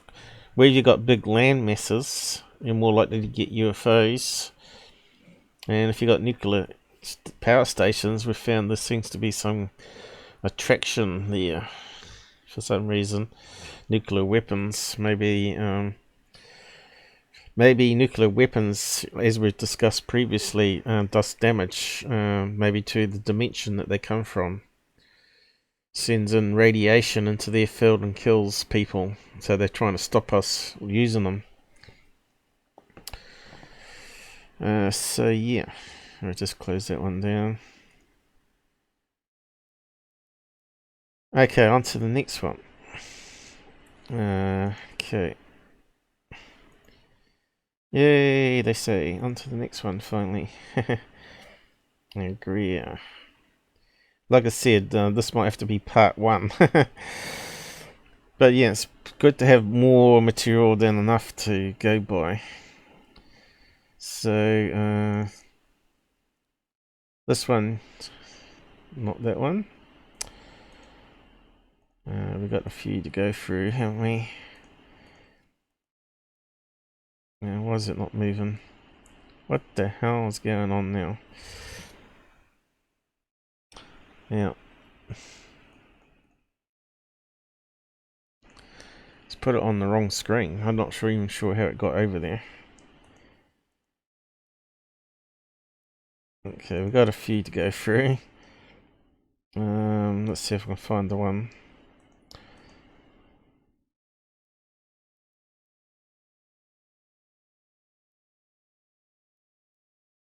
A lot of these we've debunked over the years with the analysis, of course, not just with saying it's debunked. But we'll go over all of them. And unfortunately, I wanted to find the original videos of them.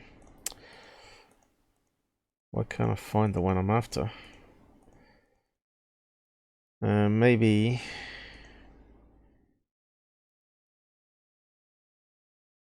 was it that one? Don't think so. Must have missed it. Don't think I deleted it. Maybe I didn't snap it.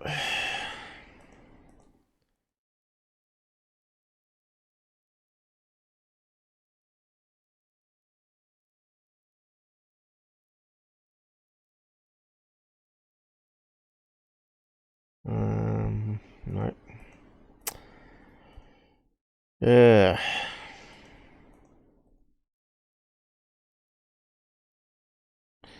There's a lot. Could it be... No, it's not that one.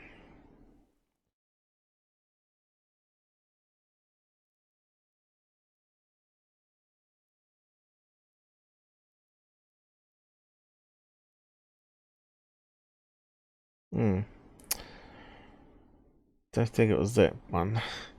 But anyway, maybe it got deleted. Or I didn't snap it, but anyway. It's in the movie. Just take my word for it. Let's see if I can find an image. So apparently it first was put up by the hoax channel UFO Today. And it turns out they said it was in New Zealand, which I'm pretty sure it wasn't because I would have heard about it.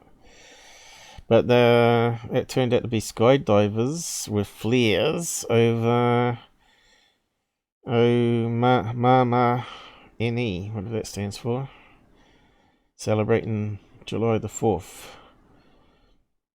So we've got to probably find out what that is.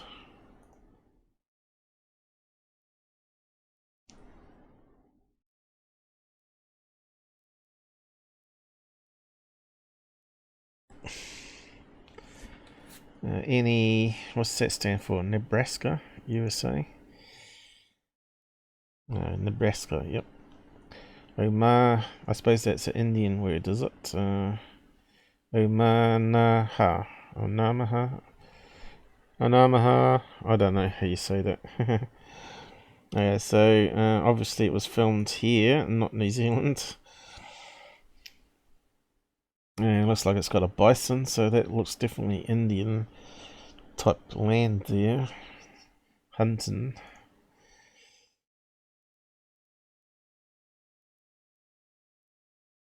So apparently there was an air skydiving thing, and it was near a lake. So let's see if we can find the original footage. I'm not sure if it's here or not.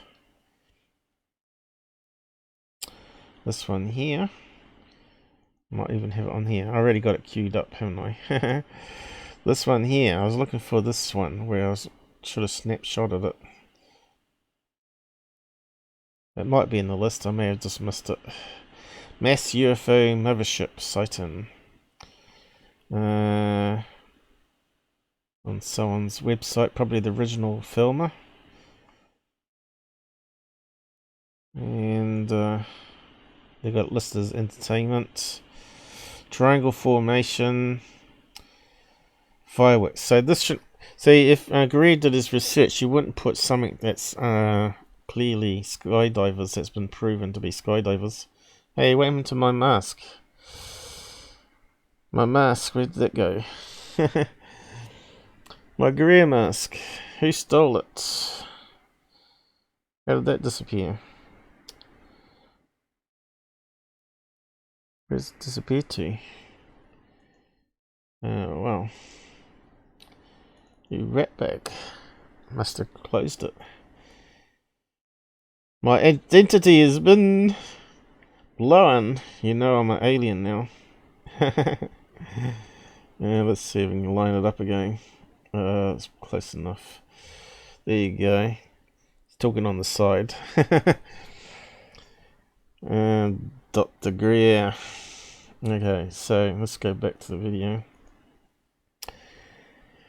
I should have really put a cigarette in the alien's mouth, shouldn't I? A cigar, maybe. We could have it popping outside. But anyway, let's have a quick look at this one. Got no audio. Apparently, Lionsground got the possible people. UFO site. Lionsground got the people to sign over copyright ownership of this to him, or partial copyright, and he used that to take it down on UFO Today. But obviously, Greer didn't find out. I think he got it from finding UFOs. I wonder what I did with the image. I must have deleted it. It doesn't matter. But down here, you had a black box saying, given by finding UFOs. I just don't know why I can't see it. It should have been here. So that one. No, it's definitely not that one.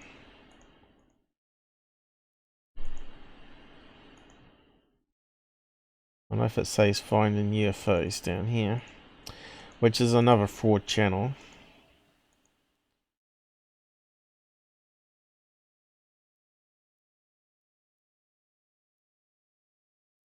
Yeah, I must have deleted it accidentally.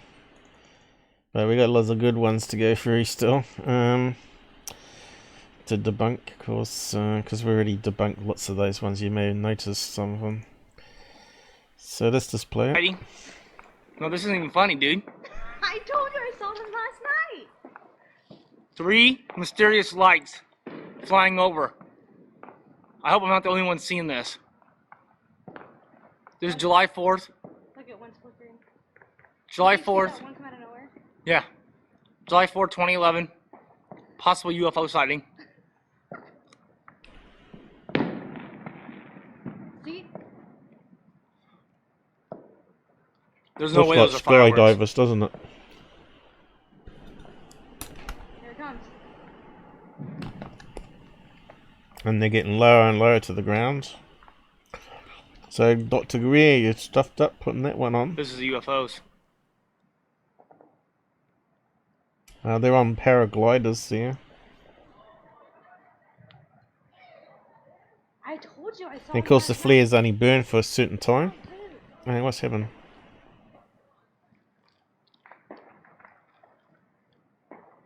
What's happening there? night. Jenny doesn't believe me. Damn, Google, what you doing? Still coming down. Could see some smoke trail from it even. Do you think they're helicopters? No So way. Why when would one it goes out, disappear? they light another one.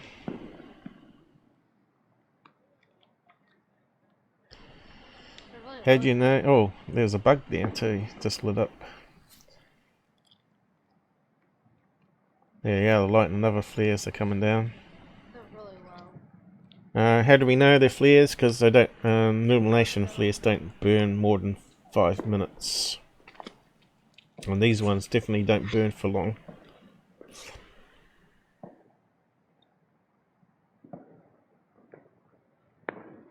Anyway. I'm sending this in FBI. Yeah, you can see the landing there. Right. So that one's debunked anyway. It's definitely on Greer's movie though.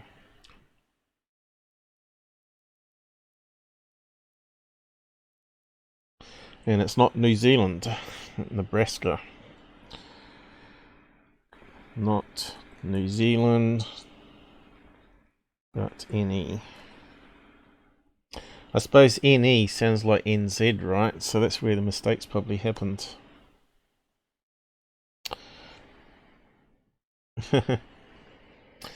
So yeah, someone stuffed up. I think Scott even had it on his page. Might even be on that one.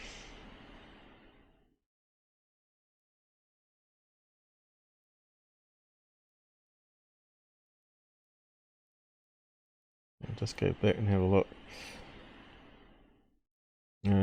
So he referenced that one. What do we call it? Skydivers. Now I've got terrible tickle in my throat. Sorry. I need a drink.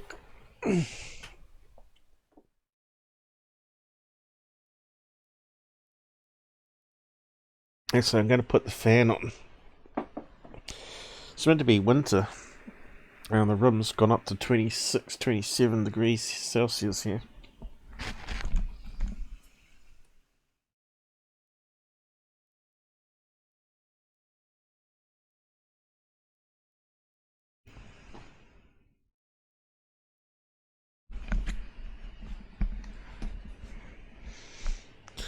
Okay, that's better.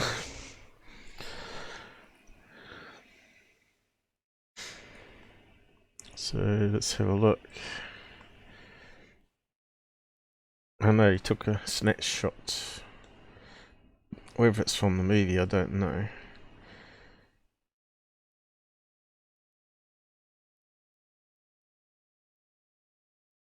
But he's debunked a few of them here, or showing the old debunks that we did.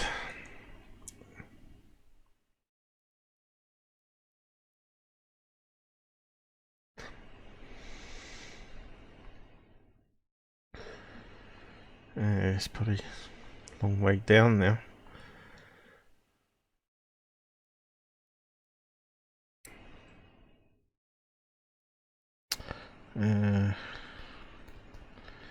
Third phase.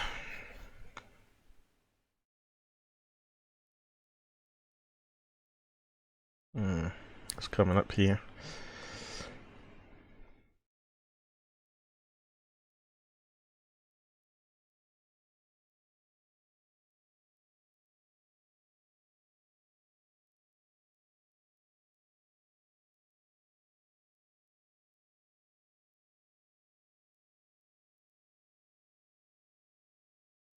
Alright, so we got that one too coming up. Was also old footage taken in Ecuador in 1995. It was explained years ago the object was a hot air balloon. Alright, I think we got some images, so I might just pop to that one. Where was it now? No.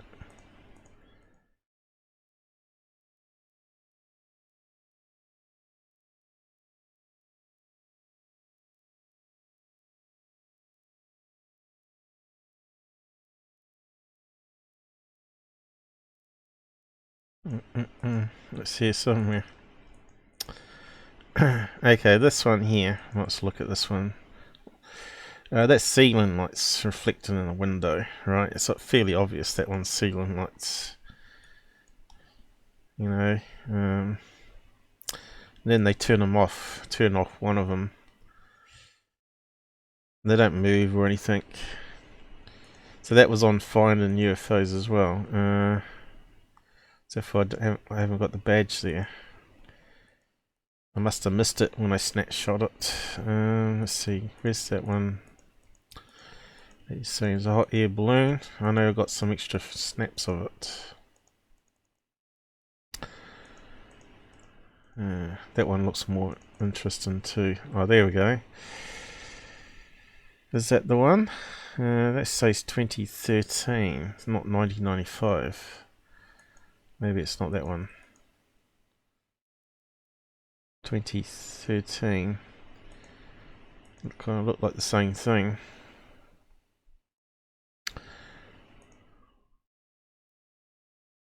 Let's have a look at that one. Okay.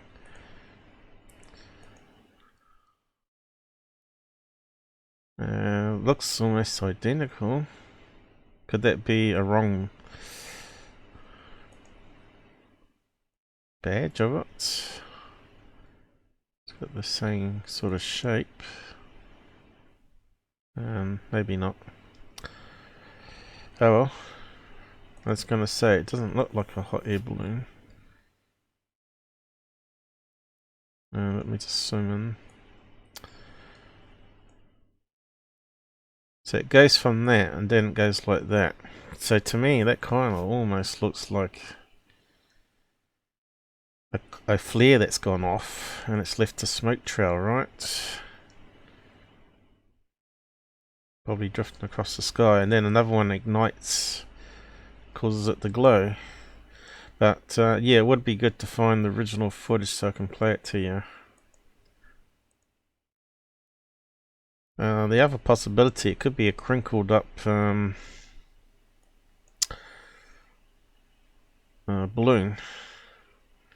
and then suddenly the LED light goes off inside of it. That's the other possibility on that one. Anyway, so it wasn't the same one by the looks of it. 1995. I probably got it there though. We'll just have a quick look.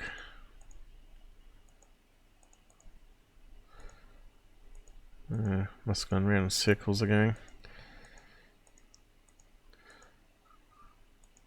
1995.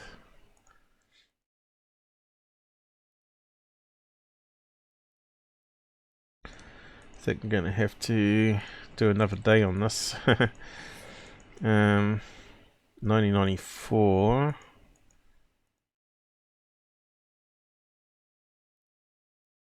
Or 96. No, I didn't see a 1995 one. Maybe I missed that one. I said like there's quite a lot of these in the movie, and I probably haven't got all of them. But they got enough. Okay, what else? What we're looking for? See, that's original snapshot. Okay, there's the one we just looked at before, which I said was ceiling lights, and those lights were just reflections on glass ceiling. So that one's fairly obvious, you know. Doesn't take too much to debunk that one. So again, that shouldn't have been on a UFO documentary, right? It kind of makes it look stupid. If you want to be credible, you make sure the footage you can put up is going to be as good as that first one we looked at, and keep to that standard, right? Where you can't debunk it outright, but this one obviously you can, you know.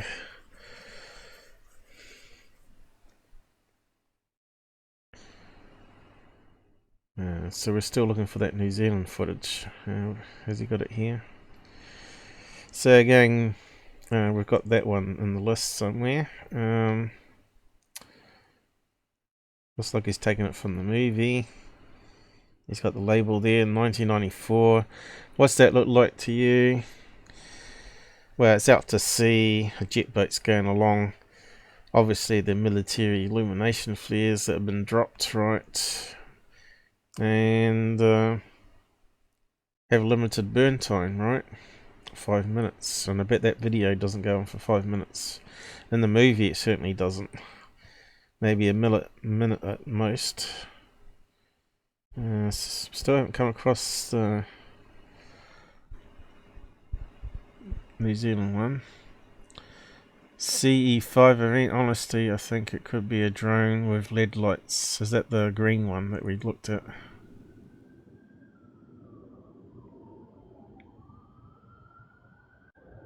Yeah, I'm not sure. Oh yeah, so that's that Jim, the 1091. So it even rotates around, right? Rotates around like a drone, moves like a drone. And we could hear, if you amp it up, you can actually hear some humming sound in the background, which would be the motors. But yeah, we've been over that one. A live stream 243, was it? Military flares, exercise.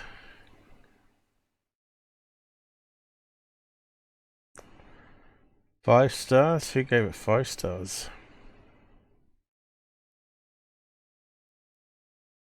Don't know who that is. Seriously, 5 stars? We got this one too coming up too. I think we got that one. Sequence of a classified CE5 event. Here's one of those pictures.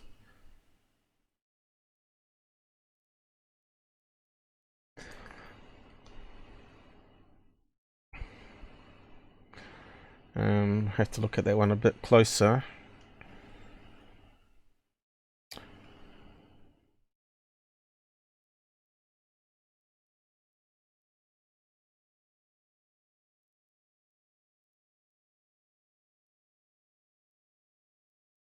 But hard to tell what it could be. Kind of looks like it's transparent there a wee bit. Is it just like a... looks like a artifact on the camera, if anything, doesn't it? On the lens. Flash of laser beam, maybe a laser torch at the camera. And it's created like a strange shape, flare on the lens. That's possibly what I would say. What else we got here?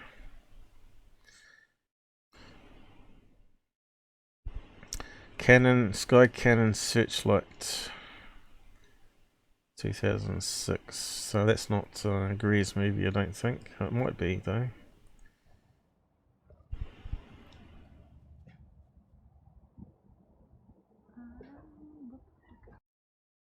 I'm not sure if it's on Greer's movie. Doesn't say it is. Here's another one, C5 event. Oh yeah, getting to that one. Yep. Flock of birds on night vision. I've got that one there somewhere.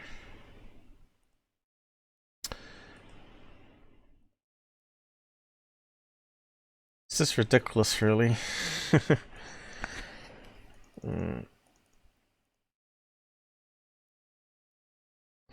Must have missed it. Where is it? I know some of it are faint.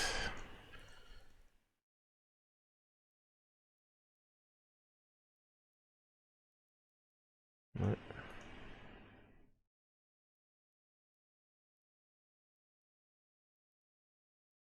I've probably missed it again.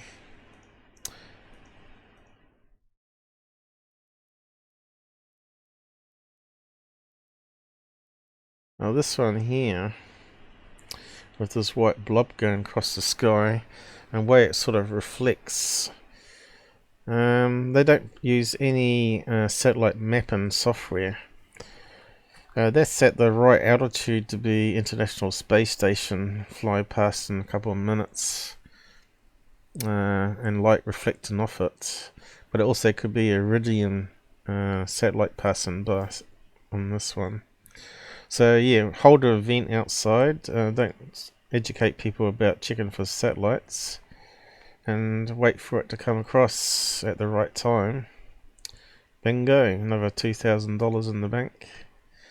That one we've debunked already. I need to find the episode I did that one on. But I think Il from MUFON joined me when I was doing that one, and we matched it up perfectly with a night kite with LEDs on it. So even that shouldn't be on a UFO. Was that the flock of birds?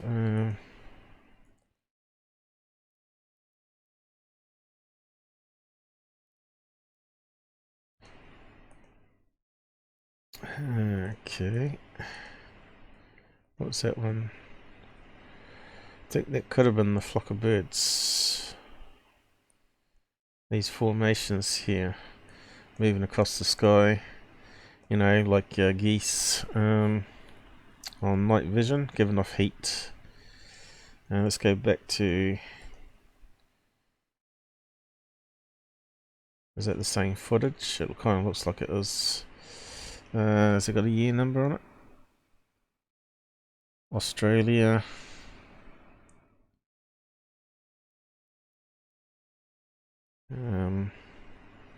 It's either that or Mylar balloons, right? But it looks like it might be the same footage. Okay. I haven't got the stamp in the corner again. Like I said, I was in a rush when I was snapping them. Last night I need to get some sleep. So it'd be no good today. Is that Greer still? I think he's still doing some. What was that one? We never found that New Zealand one. It should have been here. Typical flock of birds. So he's actually found the video, has he? 2016.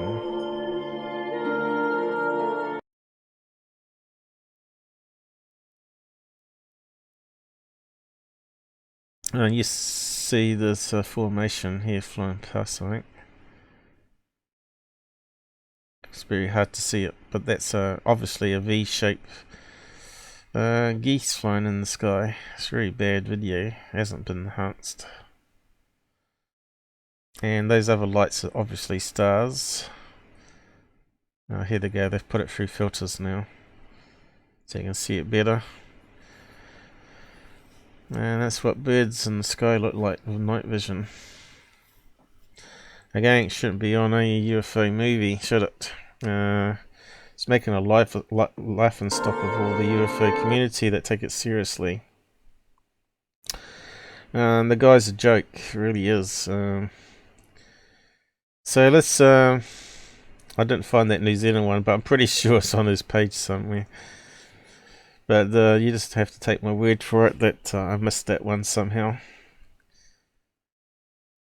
So we can close that one down. Okay, that's where the skydivers were, but not too sure whereabouts he was. It was looking over a waterway, so there's a waterway, so maybe he was looking this direction. But it doesn't really matter, does it? Definitely a river, is it? And lake? Have we got a lake? Maybe it was around the lake here. Lake, yeah. Looked like it was on a lake. It had sort of like a pier coming out. So it must have been around there. Anyway,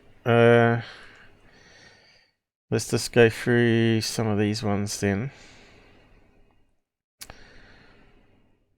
So, what do you think on that one? That's from a 2015 one, which we've debunked a few times. You can see here smoky haze around it, and I'm not sure if you've seen the footage or not, but they all get excited when they're in the circle doing their CE5, and there's a military exercise that suddenly happens. as if Greer didn't know it was going to happen. We probably can find that video online still. Let's have a look. CE5 2015 red orbs.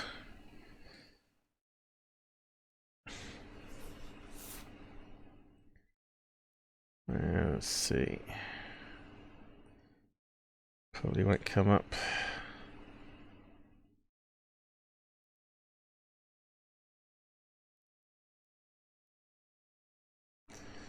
Probably have to put Greer in, probably.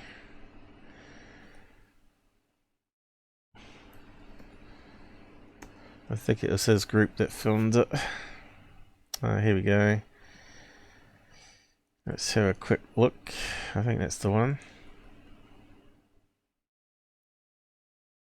Serious disclosure. There's nothing serious about it.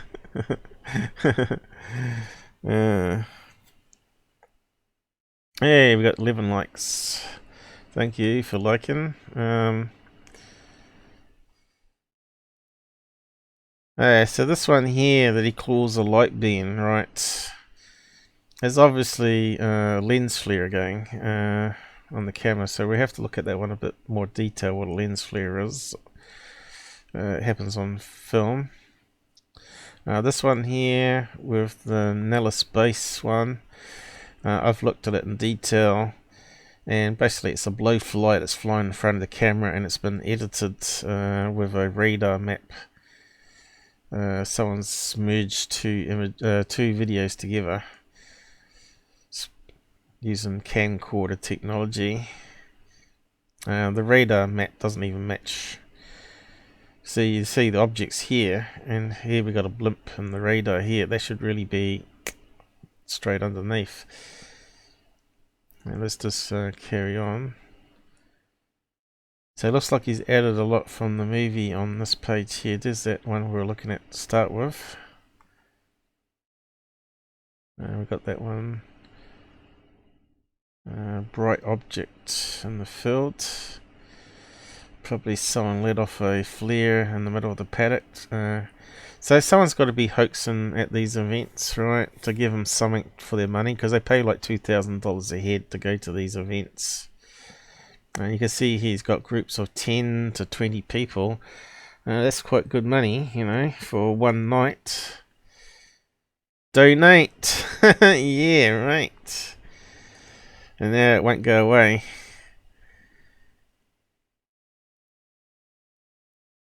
Sabotaged us. Okay, so where's that one with the flares? Best evidence. That could be it.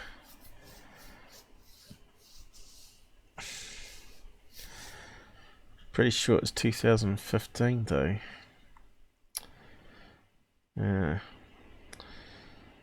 No. Best evidence has been deleted. Here we go. Twin ships witnessed Vero Beach, Florida, 27/15. That's the one. So I wonder if we can play it. Why is it on YouTube though? Oh well. Let's see what happens. What I'd like to discuss now is... No, we don't listen to him. That's a so ship. let's thank them for coming. Wow, and it's above the sea level. Please turn off your night scope, Charles. Off. You can see how it's flashing. You can see it's a burning flare, right? Are these people so dumb they can't tell what a Someone's flare looks infrared like? or whatever. Yeah, that's Charles. Oh, whoa. Oh, here they come. There are two. Whoever's right in the front, if you can kind Dr. Greer, here they come. of just stay low, because your Stay low. head is right. You can get on your knees in front Yeah. of Richie. Look at this, how gorgeous. Oh my goodness. And I bet it doesn't Okay, film so for I'm looking 5 at the night minutes. scopes. There's no smoke, there's no trails, these are not flares. Let's see where it goes out. So it's 1 And- minute there. Oh. Let's skim it. Have we still got the 2 at 5 minutes? You're awake. Hang on. Okay. Now It's not. subtract The my video's voice. ended. What you're seeing with your He's on the eyes, slideshow now. your thoughts, Ah, your look, perception you've been of your body, sabotaged your again. perception of your ego.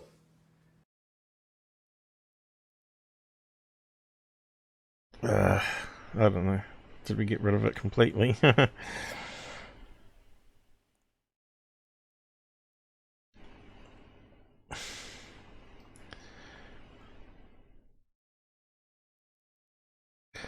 I don't know.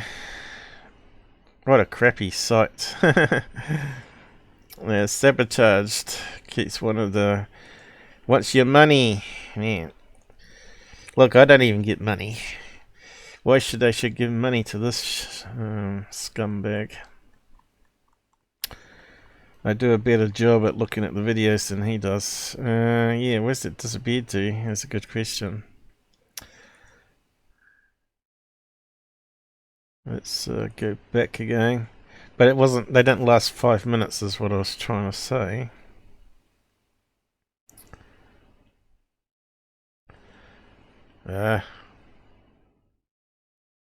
That's so terrible. Why doesn't he update his site if all these videos have been deleted, right? There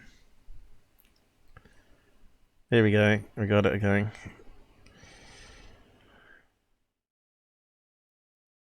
Okay, we might... I thought it would have brought... Yeah, let's see. So what? Let's see when they stop burning. 3 minutes in. Is it playing? Before it sabotages us. They emerge from the sky, but they're very, very close to the ocean.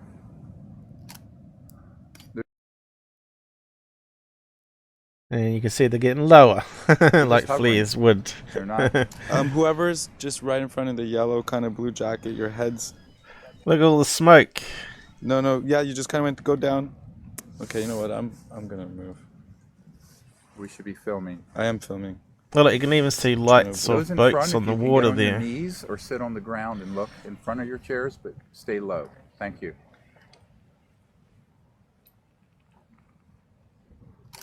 Just gonna reposition. You need a higher tripod. No, Looks like that one on the right's going out. Wait, or you're going to lose it. Just Yeah. stay. 3.5 minutes and it's gone. You can see it burning down to nothing. Okay, that's clear air. It just sort of vanished, the one on the right. I think I can even hear planes in the background there. They've stayed pretty much the same altitude, though. Wow. Yeah, Let's parachute invite them flare to in the come as distance, close mate. as they can. Safely. So I need a when's this time one mark. going to burn out? There it is, it's dimming. 9:15. 9:15, so the mark time.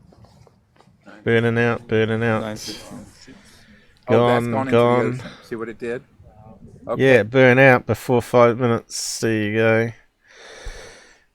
100% flare. What a dork. Okay, on to the next one.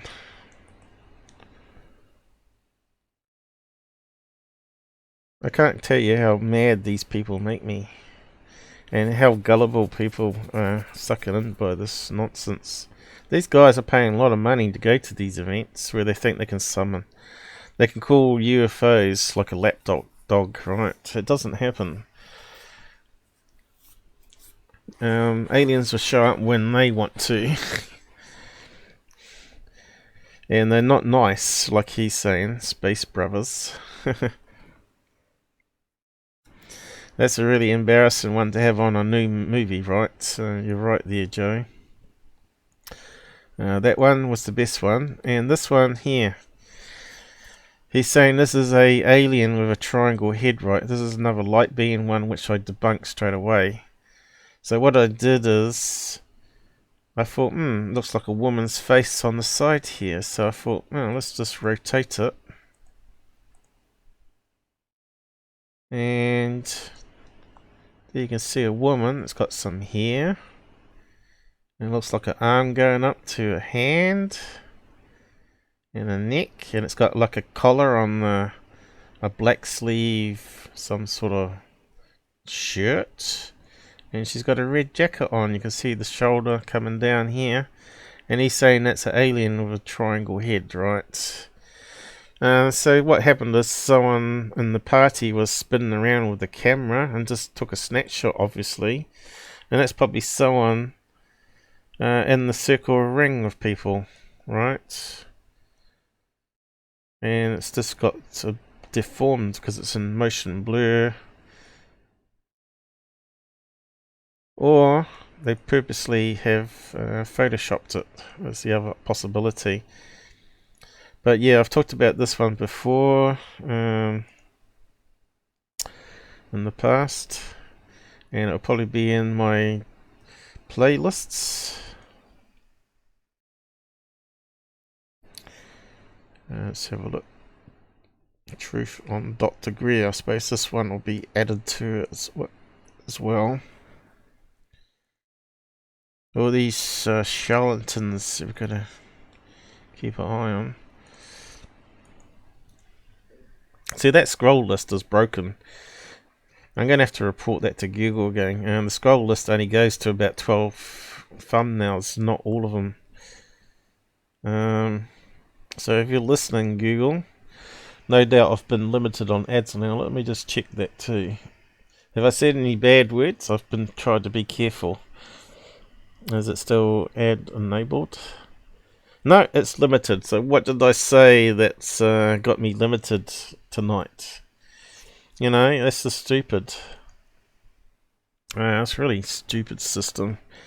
What should happen is the robot should, if it thinks it's detected something, it should send an alert to a physical admin staff member, someone on the help desk, someone in Philippines or India or somewhere, and they should check it and then say, yeah, the robot's right, that's a banned topic, and limit your ads. They should. Then that's how it should work. It shouldn't be automatically remove ads and then wait for some admin staff to fix it later.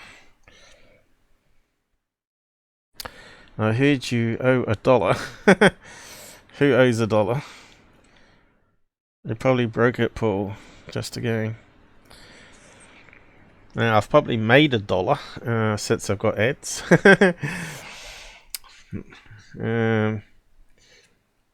But anyway, we're looking for the Greer one. It's hard not to get frustrated with the system and the frauds on UFOs. They really ruin our field that we like so much.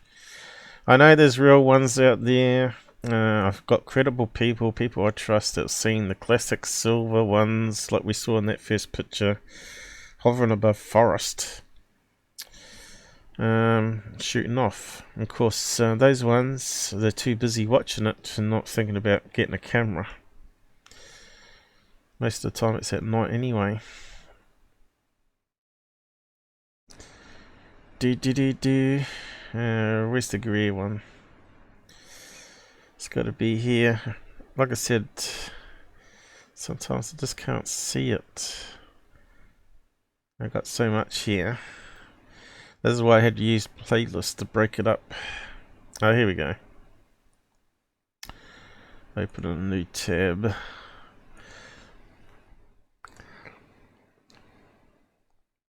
So these are all ones that's got Greer in it. So there should be a index here, and I'm not sure which one's got the lady in it. But that's all the Greer ones to date. I'll just copy that. Greer playlist. So how many people do you think have bought it? How much is it on iTunes? Because he said it was #1 on iTunes on that Fox News 3 days ago. Greer CE5. What's it selling for now? No doubt it gets cheaper as the year goes on, doesn't it? iTunes. Lucky enough I didn't have to pay for it. I got the images another way. Okay, so here it is. What's it going for?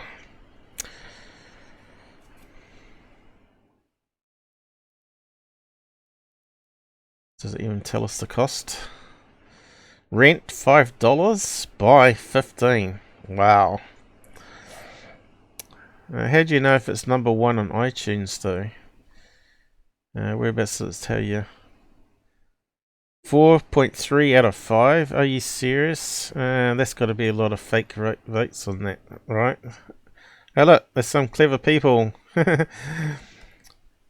So, there's all the security and third phase on the moon.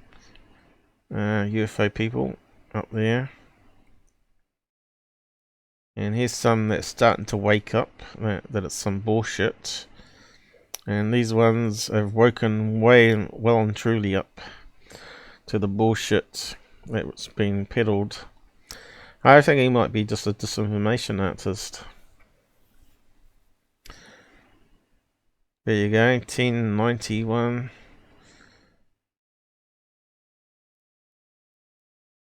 And it's probably got that. I wonder if Jan Hansen got any money for using his name in it, right? It must have done, surely. So that puts a doubt on it, because that's probably why the MUFON was promoting it, right? More money in his pockets. Yeah, I just don't like that. Okay. Sorry, Earl, but yeah, Jan Hansen must be profiting from that. Come on. How can we find out the ranking?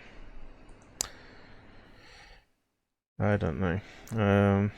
iTunes top 20 movies. Is that how you find out?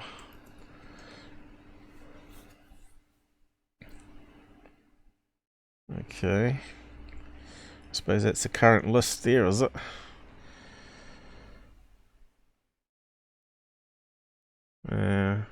How do we scroll? There's no scroll bar. Okay, so where's his movie? Because it's not number 1, obviously.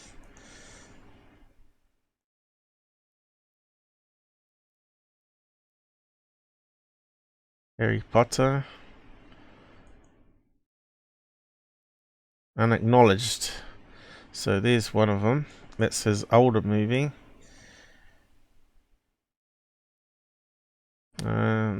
Does that mean it's like 5, 15, 20, 30, 40 odd movies behind? So it's number 40 plus his old movies. So where's his latest one? Star Wars.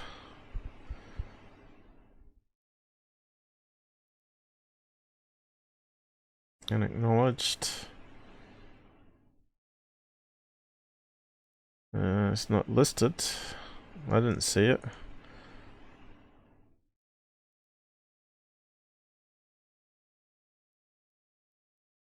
So where's he getting that information from?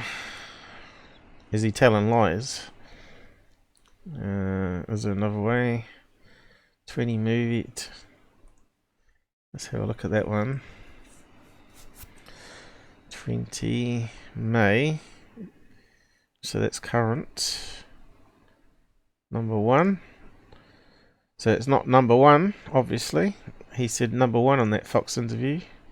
Sonic, whatever that is. Sonic the Hedgehog. Number 2. The Assistant. So what's that? Like a sex drama?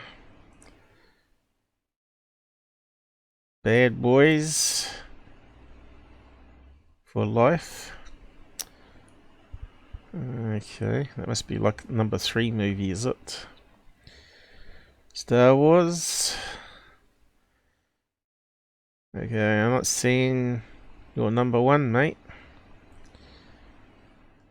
So he means number one in UFO category, I betcha. Not number one in movies. So I'm not sure how we can narrow that down. Joker. Little Woman. 97. Knives Out. Call of the Wild. It's not even top 20 of movies. 21. Underwater. IP4. IP Man 4, whatever that was. 8 Miles. And it goes on and on and on. 35. Definitely not in the top 40. Gemini Man.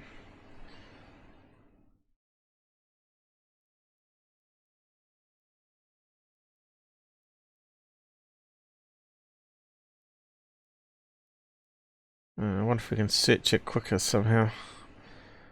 Top 60. Let's see. Greer maybe. There we go. So what number is it? 72. Yeah, Lion Toad. Okay.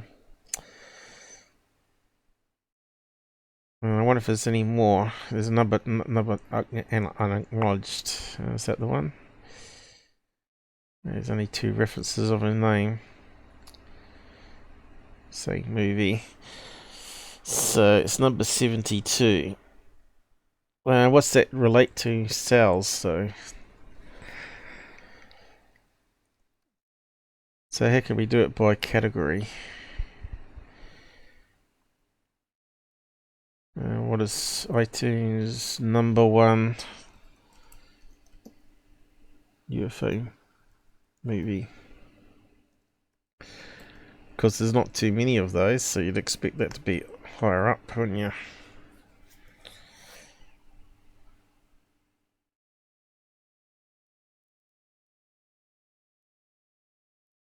UFO movie is number 1, is it?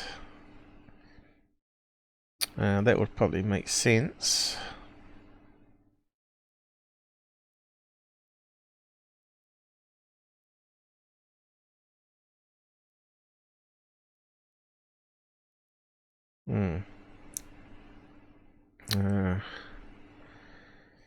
Yeah. I'm not sure where we got the information from, but I can't see it listed in the category here.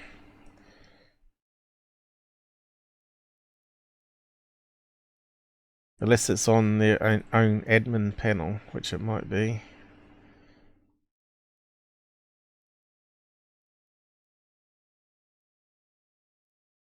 Bob Lazar. So Corbell doing okay, is he? Making lots of money. And we've got David Blodas.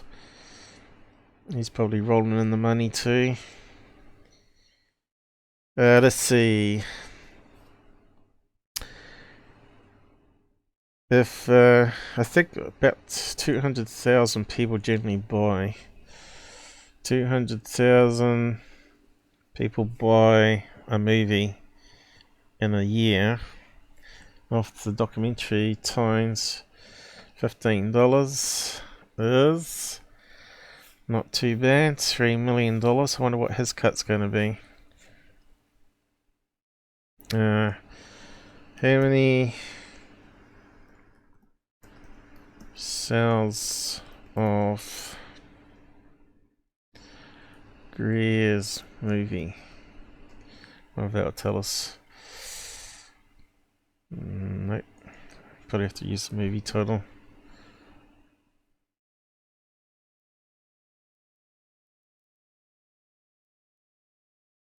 Probably the movie database will probably tell us, won't it? Maybe. There we go. Let's have a look at that one. That'll give us an idea how many he's going to sell.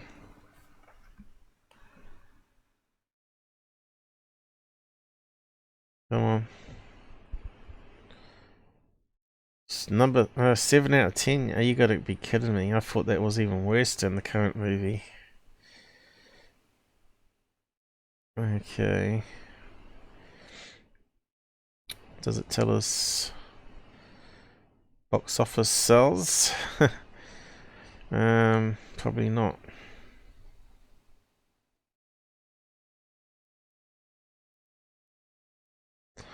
I got the stars on this one.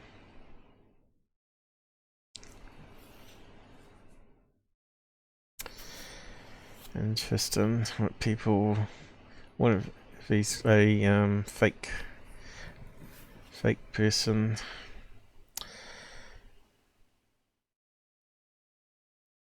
Yeah, I thought they normally say how much it makes, but it looks like it's not on here.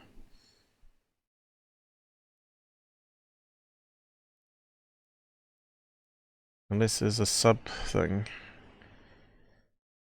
And acknowledged. Because I keep hearing that UFO people don't make money off UFOs, and I just say BS. If they're in Hollywood, not YouTube, but well, even YouTube, if you sucker people, you're going to make lots of money. Like Tyler, he made 1.5 million just on ads, right, in his own pocket. So how much did Google get? Slight more than that, because they only pay a wee bit of their earnings to you, right? So they made millions of dollars out of his channel. Of course, they don't want to get rid of their cash cow. Unacknowledged earnings. Must be someone must have something. Rotten Tomatoes.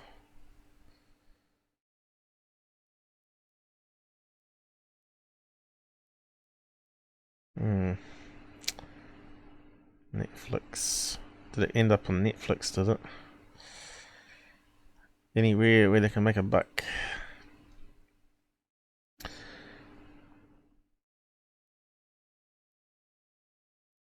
The truth is out there. Yes, the Out There channel. Thanks, mate. Hey, see, when you really want to find out some information, right? How much these guys making from this? Because this is what, third movie now? If they weren't making money from it, they certainly wouldn't be making movies, right? Oh, that's what it was called. It was called The Orchard, wasn't it? Now it's called 1091.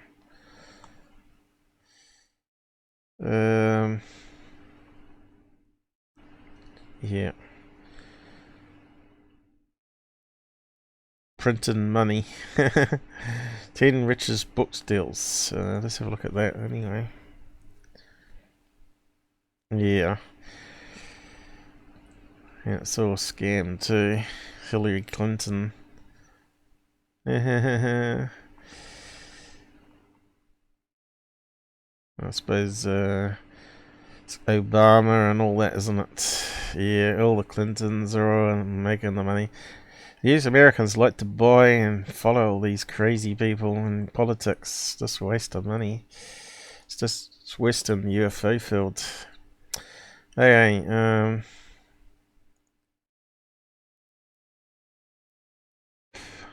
yeah, so we can't find any information how much you earned there, but you can estimate, I suppose. What is the typical sales for UFO documentary? That James Fox, he must have made a bit of his out of the blue one.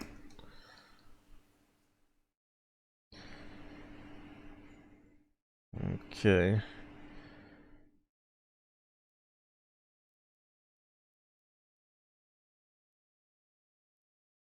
Yeah, see, that's nonsense as well. Sees Area 51. He got raided because one of the guys that worked in the place bought some poison from there and used it to kill the wife. That's why they raided. They wanted to get hold of a sample of it just to prove it was on that premises. And they can't find it. But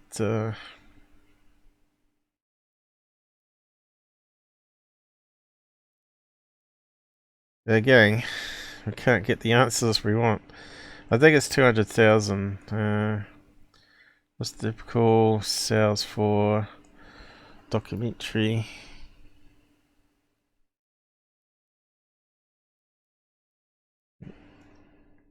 Movie. I'm gonna try that. I suppose looks like we're running out of time again. I suppose some of you have gone to bed. A few people dropped off while we're trying to find the answers here. Documentary sales of Surgeon, that was 2017. Or Independent Seminar.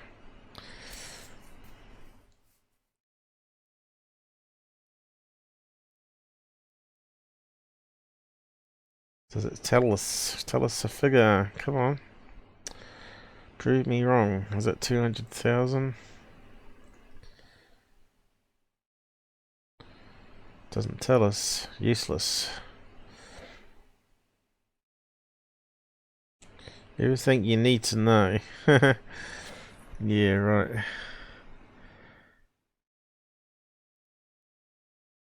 $15, we found that out. Tiny budget for documentary, most are around 200 to 300k. I bet Greer didn't spend that much on his. How much sell my documentary?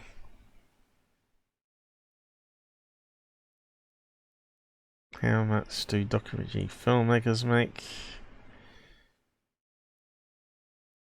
Earned an average salary of 100,000 a year in 2010.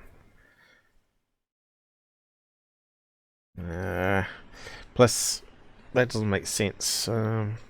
You'd have shares in it, wouldn't you?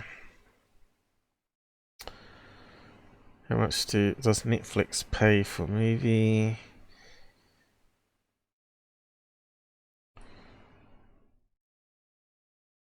Independent film. What's the average budget? Yeah.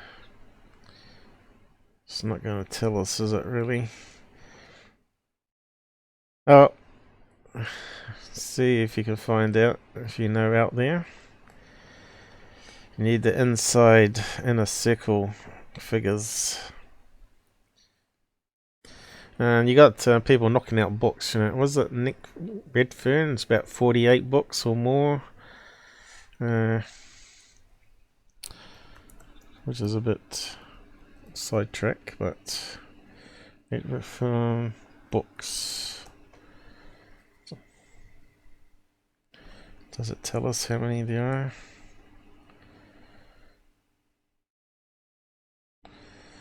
One to 135, is that what it's saying?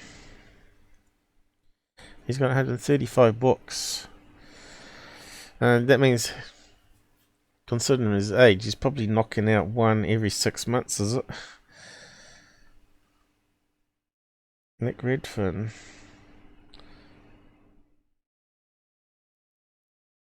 Richard Dolan, he's into it. Chase from MUFON is into it. They're all in each other's pockets. Okay. Nick Redfern.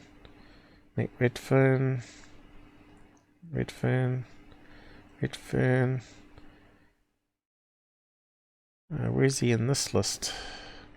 So why is it given this one? Micah Hanks. Nick Redfern. So maybe he does a preface, maybe. So 136 books.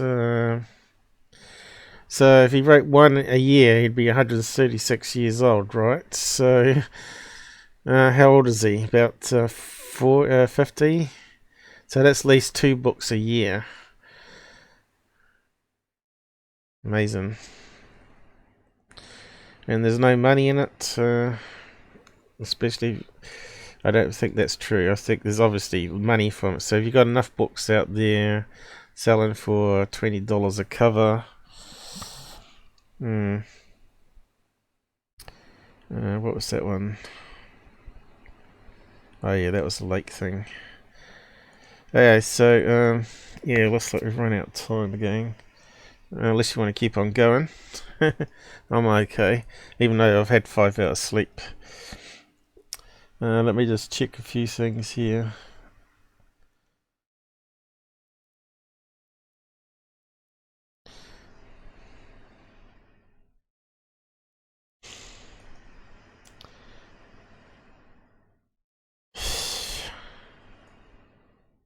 Hey, we got 1 dislike. That's interesting. Reckons we only got 12 likes here. I mean, no, 11 likes on the admin page. Yeah, it says 12 there.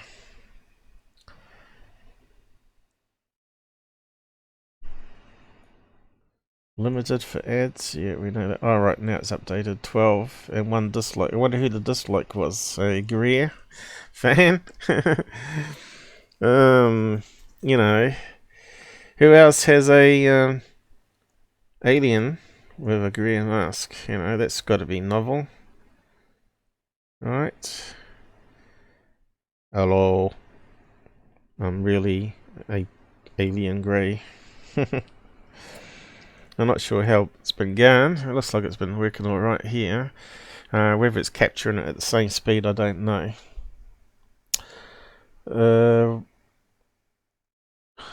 Let me just one last check.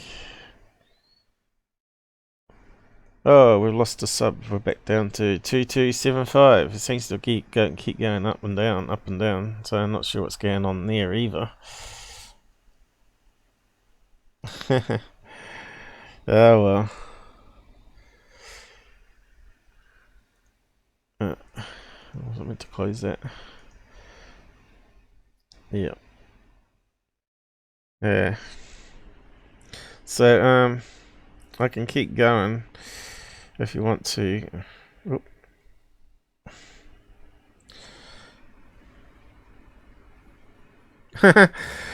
Yeah, I'm not surprised. Probably goof on or someone, is it? Haters will be haters, as Tyler says. All I found is that he is net worth of $500,000. Come on, he must have more than that. He's a doctor. Probably earns that a year just being a doctor, doesn't he?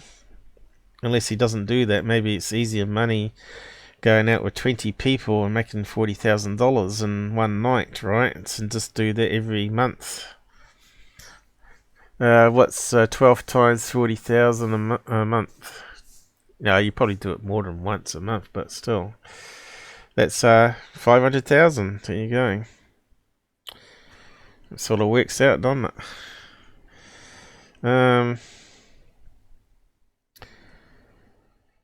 I probably should do some more, but yeah, that's a lady, obviously. Saving it. Here over Russia, we've done this one before, where you got little cluster of big blob at the top, and these things start falling down. That's called targeting flares. The same as illumination flares. They burn for 5 minutes, and they drop them down in a big cluster. Well, maybe it releases from a canister. And then they all ignite at the same time, and then they just fire their guns at it. And as they hit the parachutes, puts holes in the parachutes. Some fall slower, some fall very quickly, because it blows off the chute completely. So it looks like it's dripping stuff. I believe that one has been confirmed by the Russians that it was them doing exercises. Where we can find that footage, I don't know. Let's have a quick look. It's Russia. Target and flares. Just try that.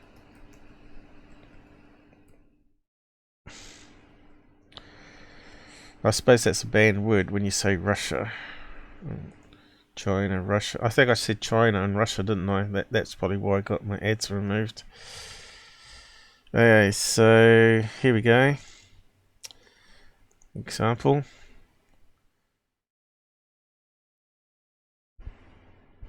No, it looks very similar. Cruise missile launch. That's not it.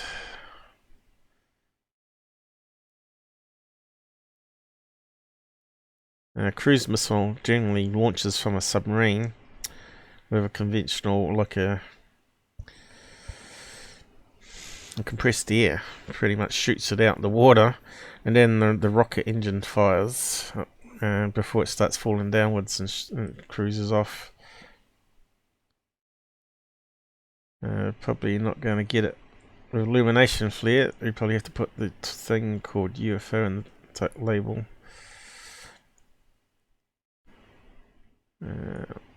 UFO. Whereabouts was it? Baltic Sea. I thought that was Ukraine actually, but they do it as well. Baltic Sea.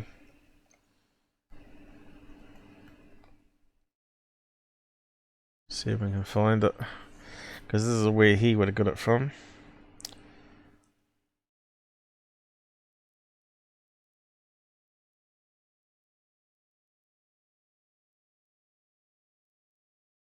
Because I would have tried to search all this out and put it all together so it's already in a flow.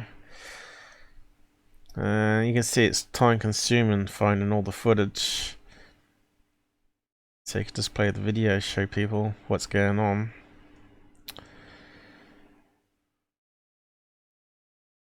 But again, I've already debunked it. The Ukraine one, whether it's the same one, I don't know. Probably is. They're saying it's Russia, but it's probably Ukraine. Let's just try getting rid of that. And it's always going back to that one.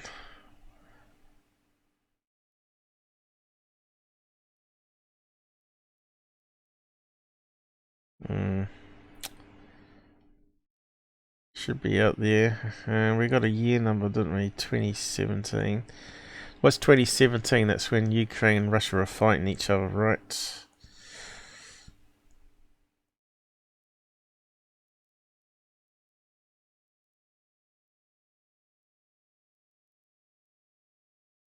And it's probably still are.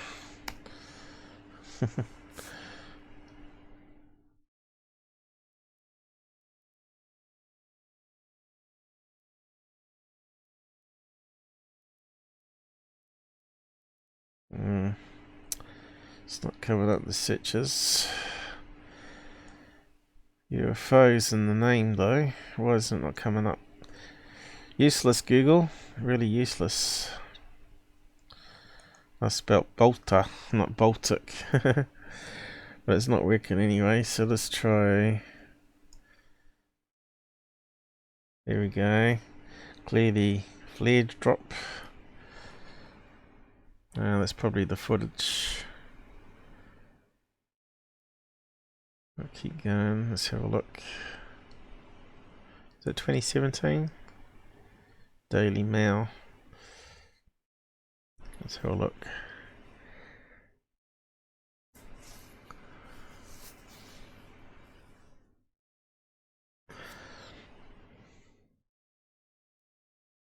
What year is it? 2017.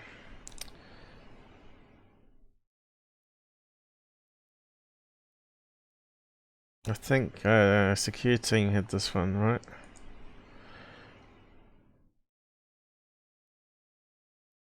Ukraine? необычное точно, как бы первый раз такое вижу. That just looks like parachute flares. It's not the same video.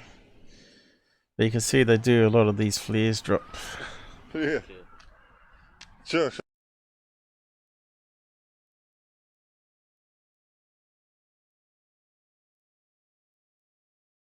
You think it'd be easy to find it, you know. But UFO Proof put that one up there, and he didn't do any research on it. Said, oh, that's the best footage for 2019, I think it was. It wasn't even 2019. Let's see. UFO drops.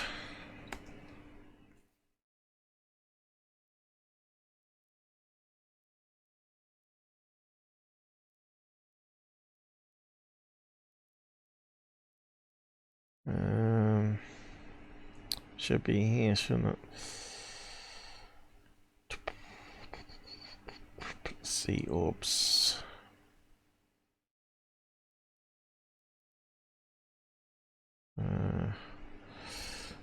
Maybe drop.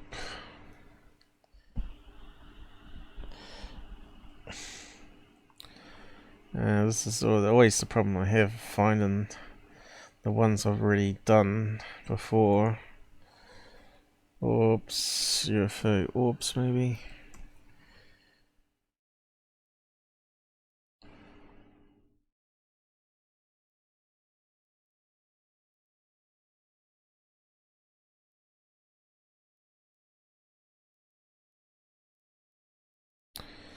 Yeah. Probably not using the right thumbnail for it as well.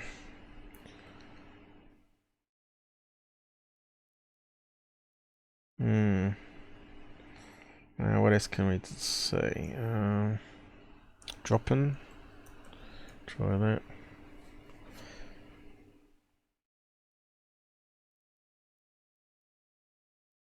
UFO dropping orbs. See, I got lazy that day. Maybe I should update that.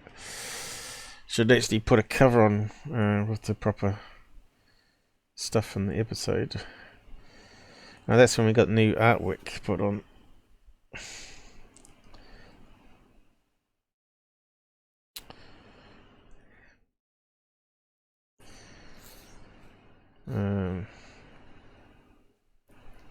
There we go. I think this might be the footage.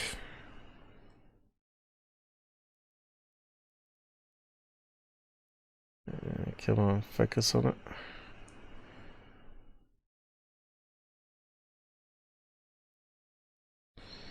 So there you go. You can see some dropping. You can see the individual thing if I can keep it still. And there you go, as they're shooting them, and it's putting holes in the parachutes, and it looks like it's dripping. I've gone and paused it. Keep it playing, come on.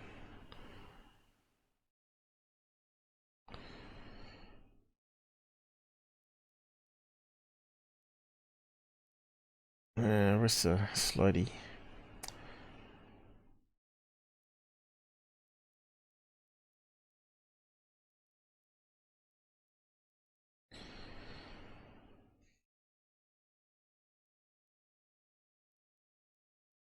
That could be the footage, is it?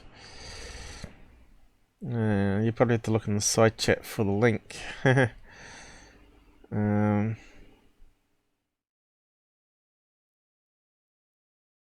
But you can see there, it's a far away shot.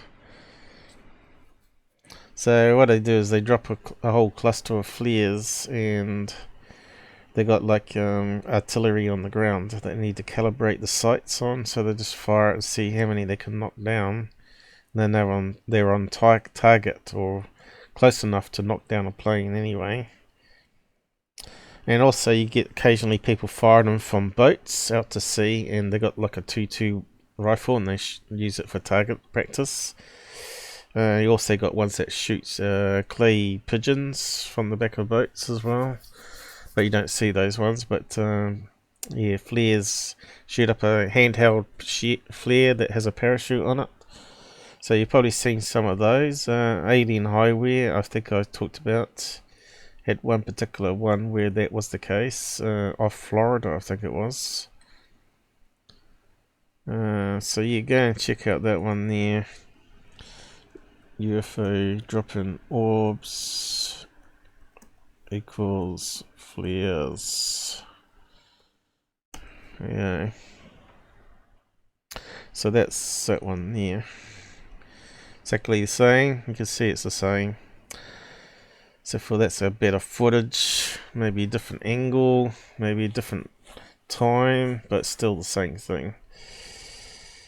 This one's ridiculous, right? How are we going for time anyway? I still got my sandwich here, I haven't eaten it.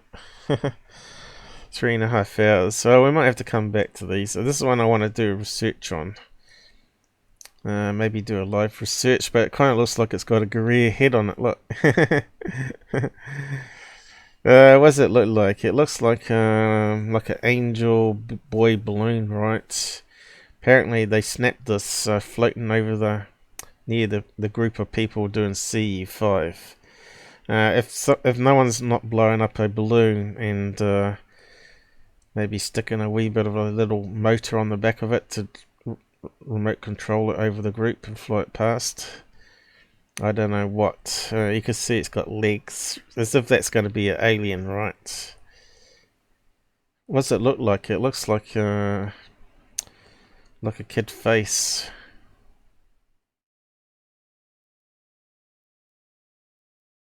Character balloon of a kid. What movie would it be from if it's a character balloon that you can buy? Could it be dangling with a drone way up? Fishing line there and there and there, and it's just some sort of paper mache statue, maybe. Be good to see the actual video of that drifting in. I don't think it's only photographs. This is another thing you get with these groups. They got those crazy snapshots of like this, but they don't actually show you the video. Now, what's that one there, right? There's someone holding a glow stick, obviously, isn't it? And the camera's on long exposure, right? Someone's walking through there with a candle or something. Well, torch. And turned it off, sat down. They're saying it's some sort of smoky creature coming in, alien, and hugging the person's face. Come on. So what's that? What's this streak here? That shows it's got to be on long exposure, right? Someone's sitting there. It's probably someone's walked through here on long exposure and sat down. And that one's got a torch there, look.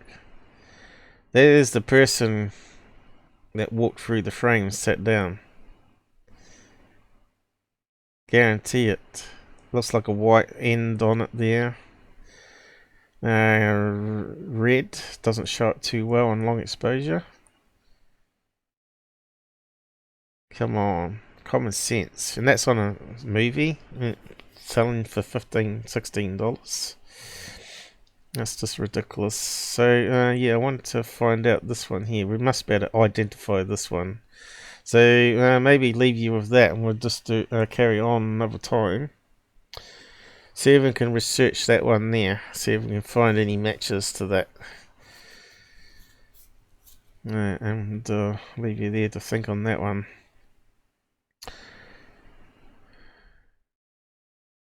And we got loads of ones to go through and talk about still. But anyway,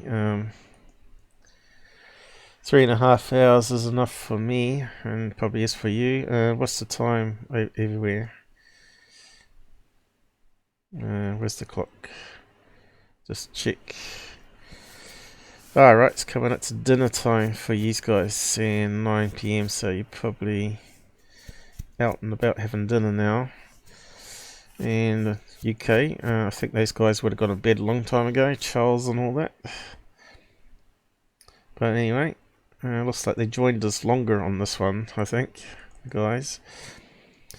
So yeah, I'm just going to end it there. Get rid of that. So yeah, just wind it down with the end credits and say goodnight and thanks for joining us and liking, and give it probably an hour to process and you know when it's ready to go to watch properly when the side chats comes up. So yep, okay, good night guys, and thanks for joining us and liking, sharing and commenting.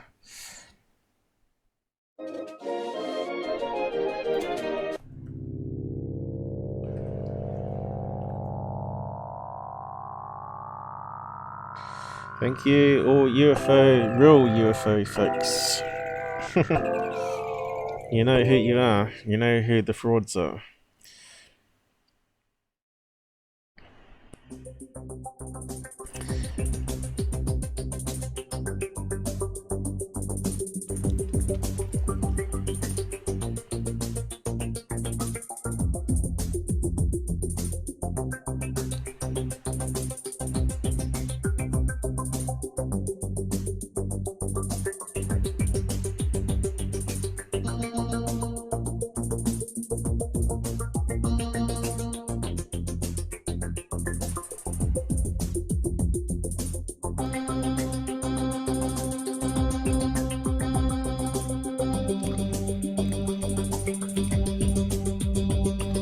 Ah, righto, Susan.